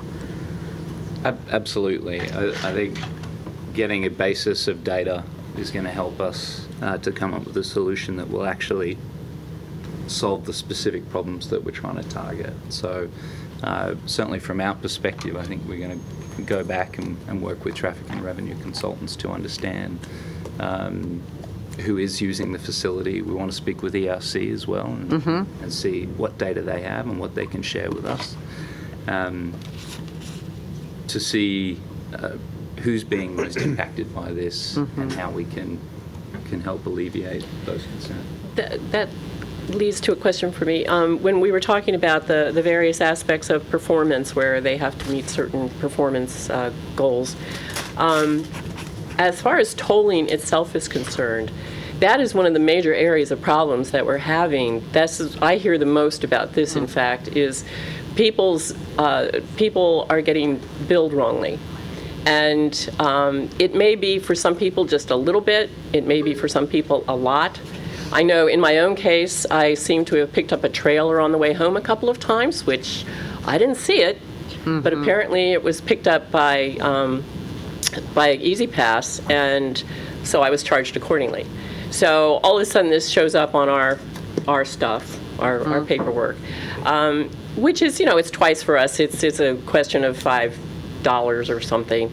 But if that is done with everybody going through those tunnels on a regular basis, and especially on larger container things, you're starting to talk serious money that is being added to a financial burden already. And there's also just the plain, people are getting billed for things that they don't owe. And there are still problems with getting that rectified. People call up and the lines are all busy. They can't get through. They're the 41st person in line waiting to talk to somebody about a mistake on their billing. So that is a performance issue as far as I'm concerned. So how is that taken care of? So that will be part of the non-compliance regime, which is about to be kicked in. So there will be points allocated for those types of issues. Okay. And will lead to increased monitoring if those issues aren't resolved. And then there's additional steps in the contract. And is there some channel that we could send people to, that because they're calling ERC now, or they're calling me, or they're us, or John, or whatever. If there was some kind of channel where people could be sent, say, okay, just go to a website and type in your information, so that the data is being collected, so that people, they know that they're being heard. That would be enormously helpful, and it would help us too. I would add to that comment, we don't have to wait a year to address this. Right. That's something we can do now, and I would look forward to looking to that response. That's imminent. I'm sorry? I said that's an imminent issue that we will address in the non-compliance. And it covers, to speak to Terry's point, there are probably the vast majority of the people don't look at their bill. And so there are probably a lot of mistakes out there that have not yet been quantified that you don't hear about. And I certainly hear about them too. So as we continue to look at this hierarchical list of what success looks like, I thought I saw an eyebrow at least raised by Steve. I know Bob wants to make a statement, and Mary. Let's go ladies first, and then Steve, and then Oh, no, Bob. I prefer to yield to the delegate. No one else does, so why should you? I wanted just to sort of build on Tom's point, and I think it's important for, my perspective and those in the Assembly. When it comes to appropriation time, we're looking to fund whatever projects we're funding, just like the I-81 project that we just finished. Just finished beginning, I should say. Without having some price tag attached, even if it's soft, it's really, really hard to have a process discussion. Because I can tell you that I think that, at least in my experience, one of the reasons that the Assembly hasn't been able to engage on this particular problem a little bit more proactively is no one has any clear idea what it's going to cost. If we look to a model where we either take out the contract or we cap tolls or however we choose to define it, we don't know if it's $1.1 billion to take out the contract or $20 billion to take out the contract. And having that kind of uncertainty when it comes to the negotiations that go, behind a budget, when it goes into the appropriations process, it becomes an impossible conversation. And Secretary Valentine and her staff and I have had that conversation a number of times. If you don't know what it costs, the rest of the conversation kind of becomes academic. And I think that, given, the fact that the Assembly meets on such a limited basis, that, our ability to engage on that once the session starts is very, very limited. So it's conversations like this that I think are essential going into the process. But again, unless we have, I don't mean a hard number, because I think when you talk about issues like appraising, the facilities and so forth, we don't know exactly what that's going to look like. But at the end of the day, if we could somehow ballpark it, so that we could at least go up to, appropriations, and look at financing models for, making up a number, $8 million $1 billion buyout, that helps us get this done. Because, everybody in the room knows that, the Assembly, come the second Wednesday of January, it's off to the races. And by that point, the budgets are probably about 98% locked. So the sooner we can get some theoretical number, soft as it may be, it gives us some basis to begin to negotiate. And I would say, to Terry's point, if you could give me just another minute of privilege, I would tell you that in the first few years of ERC's operation, and Terry knows this, probably 4 out of 5 calls to my office any given day were regarding collection issues. I will tell you that with Phil Chiquette and more recently with Doug Wilson, I think those issues have been significantly addressed. They continue, but I think that the mechanisms that we have to begin to address some of the systemic errors that continue to occur are a lot easier to deal with. And I also hear this from the judges that hear these cases. I hear from other attorneys that work with the toll collection law firm. Those issues, I think, are a lot more under control than they started with. And I think we need to recognize that ERC has been a very productive partner with us in that process. But back to where I started, to the extent that we can, I think we need to start trying to quantify those numbers and let us kind of begin those discussions in Richmond as we go. Mary? So I appreciate the path that you were going down, Secretary Valentine, about examining who's really being impacted the worst and what businesses and all of that. And certainly that meets the mandate of the specific language you've been given. I just hope that as you all are doing that, we can look at the secondary and tertiary impacts, because if we're only looking at who's getting impacted today, we're not looking at who's going to get impacted when all these other facilities we're planning to do also have to have the same tolling on it. So there is an additional ripple effect, because this is driving everything else. And so for the Portsmouth residents and the Norfolk residents, it's going to look like a great impact, and it is a great impact, and it's not going to look like there's much impact elsewhere. But when we have to have this wag the dog for everything else, it is going to impact a much broader group of people. And so we need to address this both for the resident Norfolk impacts currently, but for all those other impacts that are yet to come. And if we only look at these impacts, it may not be as strong of a case to the larger General Assembly. But if we have that full impact understood, then that might make it easier for the delegate and others in our legislative network to be able to do something. So I realize this just speaks to this specific tolling facility, but these tolling facilities drive everything else. Well, may I just add to what Mary said? First of all, thank you for saying that, because I really see it as an and. We don't even have these discussions without looking at your network. Okay. So, in fact, we drew the network first yesterday as we're just even preparing to come down, and it is really the rationale, because I've worked with many of you regarding the HRBT negotiations.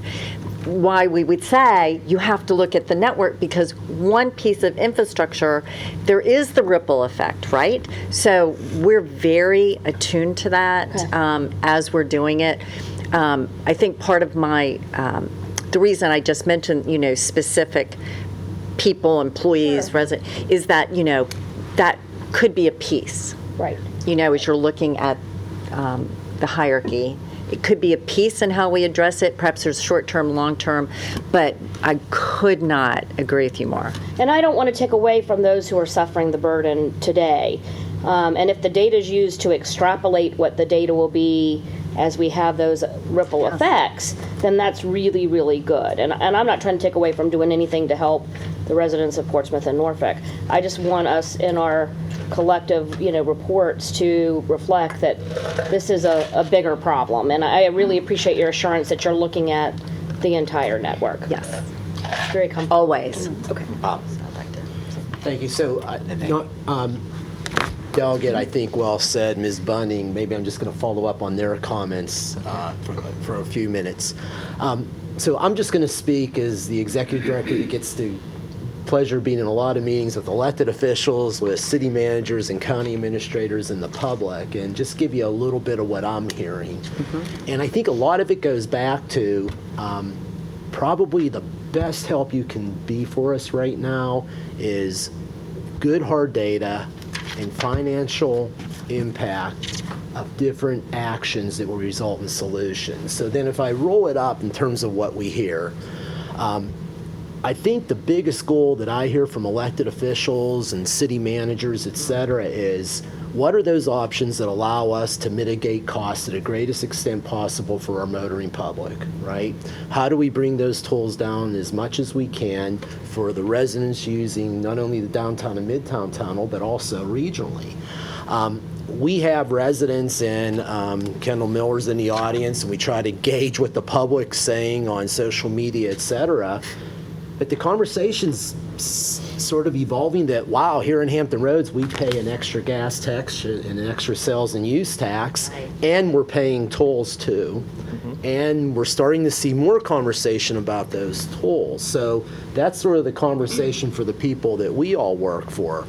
I think the most difficult thing, Delegate, I couldn't have said it better, is it's hard to have conversation about steps without knowing the financial implications of those. So maybe the area where we can partner and understand is, if there would be an approach, and I'll just throw out a couple things, to bring the tolls down 50%, right? What would the financial impact of that be? What would it be to make it go away? John, I know that's a general statement. There's a lot behind that. What are other approaches that maybe bring those tolls down incrementally? And then what's the cost associated with that, so we can figure out, well, where does that money come from, obviously is a tough conversation. The other thing that I will say is, and beyond the direct tolls, there's other questions we haven't been able to answer questions of. And Mary, I'll sort of refer to the City Managers Committee that I meet with once a month. They've raised the question, instead of us doing hot lanes for some of our new highway projects, what if we just said we're going to do general purpose lanes, and maybe that is a compensation event? What's that number? And what's the balanced impact of doing general purpose and just paying the compensation event rather than saying, Kevin, we got to put hot lanes through those new facilities? So the managers have raised that a couple of times, and maybe that, maybe being able to answer that, that's the type of question, Mr. Shepherd, I think you've heard that too, we just haven't been able to answer because we don't know what some of those numbers are. So I think to follow up on the delegates' comments, anything that you can do to help us with quantifying strategies in terms of dollar impacts, I think that would be incredibly helpful to our regional policymakers in helping us get to a good place with you. So thank you, Mayor. Well said. And I said cap. Coming back, $10 million at a time, that's good too. Yeah, thank you. Well, so thank you so much, Madam Secretary. We appreciate you being down here. And I think Mayor Alexander said it first, the cost is what we're here to understand. What is the cost of alleviating this tolling and working with ERC? But also, it really does complicate our conversations of others, as others have mentioned about the tolling discussion. I mean, we're right in the middle, right of that ring. And so that has a huge impact on the city of Norfolk and our residents and how we do business and how we move people around. This also hamstrings us in a great degree to advancing our public transportation. And we're in the middle of having a conversation about regional public transportation, and you've just brought up that could even have an impact if we want to think about that a little differently. So these are conversations that I think will make it very challenging for us to continue having the tolling conversations and supporting that. So I think answering that cost question is probably number one for us. I think we echo and support the other analysis that have been requested and recommended. But certainly, I think that's our city's position on this. I think Alexander has stated that very, very eloquently, and I think you've brought in a great team to help with that, and so we appreciate that. And I think we're welcome and would love to participate in any kind of collaborative efforts that you have going forward. Let's shoot for another 8 minutes or so and end at 1:30. Is that everybody? Is that a goal? I think going forward, it would be useful to look at a couple of predictive curves. What is the curve needed for revenue over the life of the contract, and what is the curve for expenditures, and what is the curve for debt service? Just what does that curve look like? You said it balloons at the end. How much before the end? It sounds like to me that we've got a great debt service box somewhere that's being stuffed right now in the early years. What are the restrictions on the bonds? Make sure that we are correct on the callable. It was a member of the governor's cabinet that told me 12 years, and that's where I got that notion. What are the restrictions on the TIFIA? Thinking, who could that be? No. No, not you. No. And let me say this, and this is an editorial comment, a biased comment on my part. I'm a huge fan of VDOT. I've been in local government here in Hampton Roads since 1971, and VDOT has helped us make Hampton Roads a better place to work and play and to live with the projects that I still don't understand how you can build 5 miles worth of bridge and tunnel and make it so that the ends meet. I'm thinking about 664.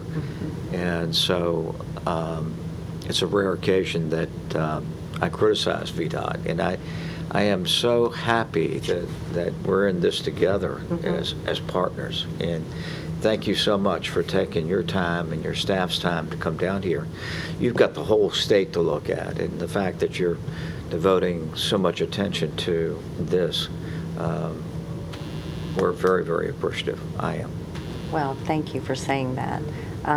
First of all, we're very happy to be here, and for me, it's just step one. And I appreciate all of your thoughts and recommendations, comments. I think one of my major takeaways is, first I will just say that I came in and we came in not knowing what the solution is going to look like. So we have no ownership of what a recommendation might actually be in the future. I think that's really good. So we're very open, but I think it is very clear that looking at what the cost will be, I think in a when you look at the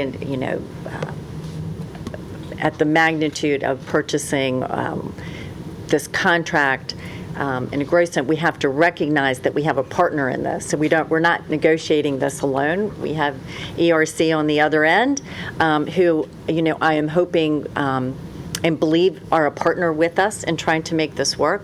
So we have to recognize that we have that partner.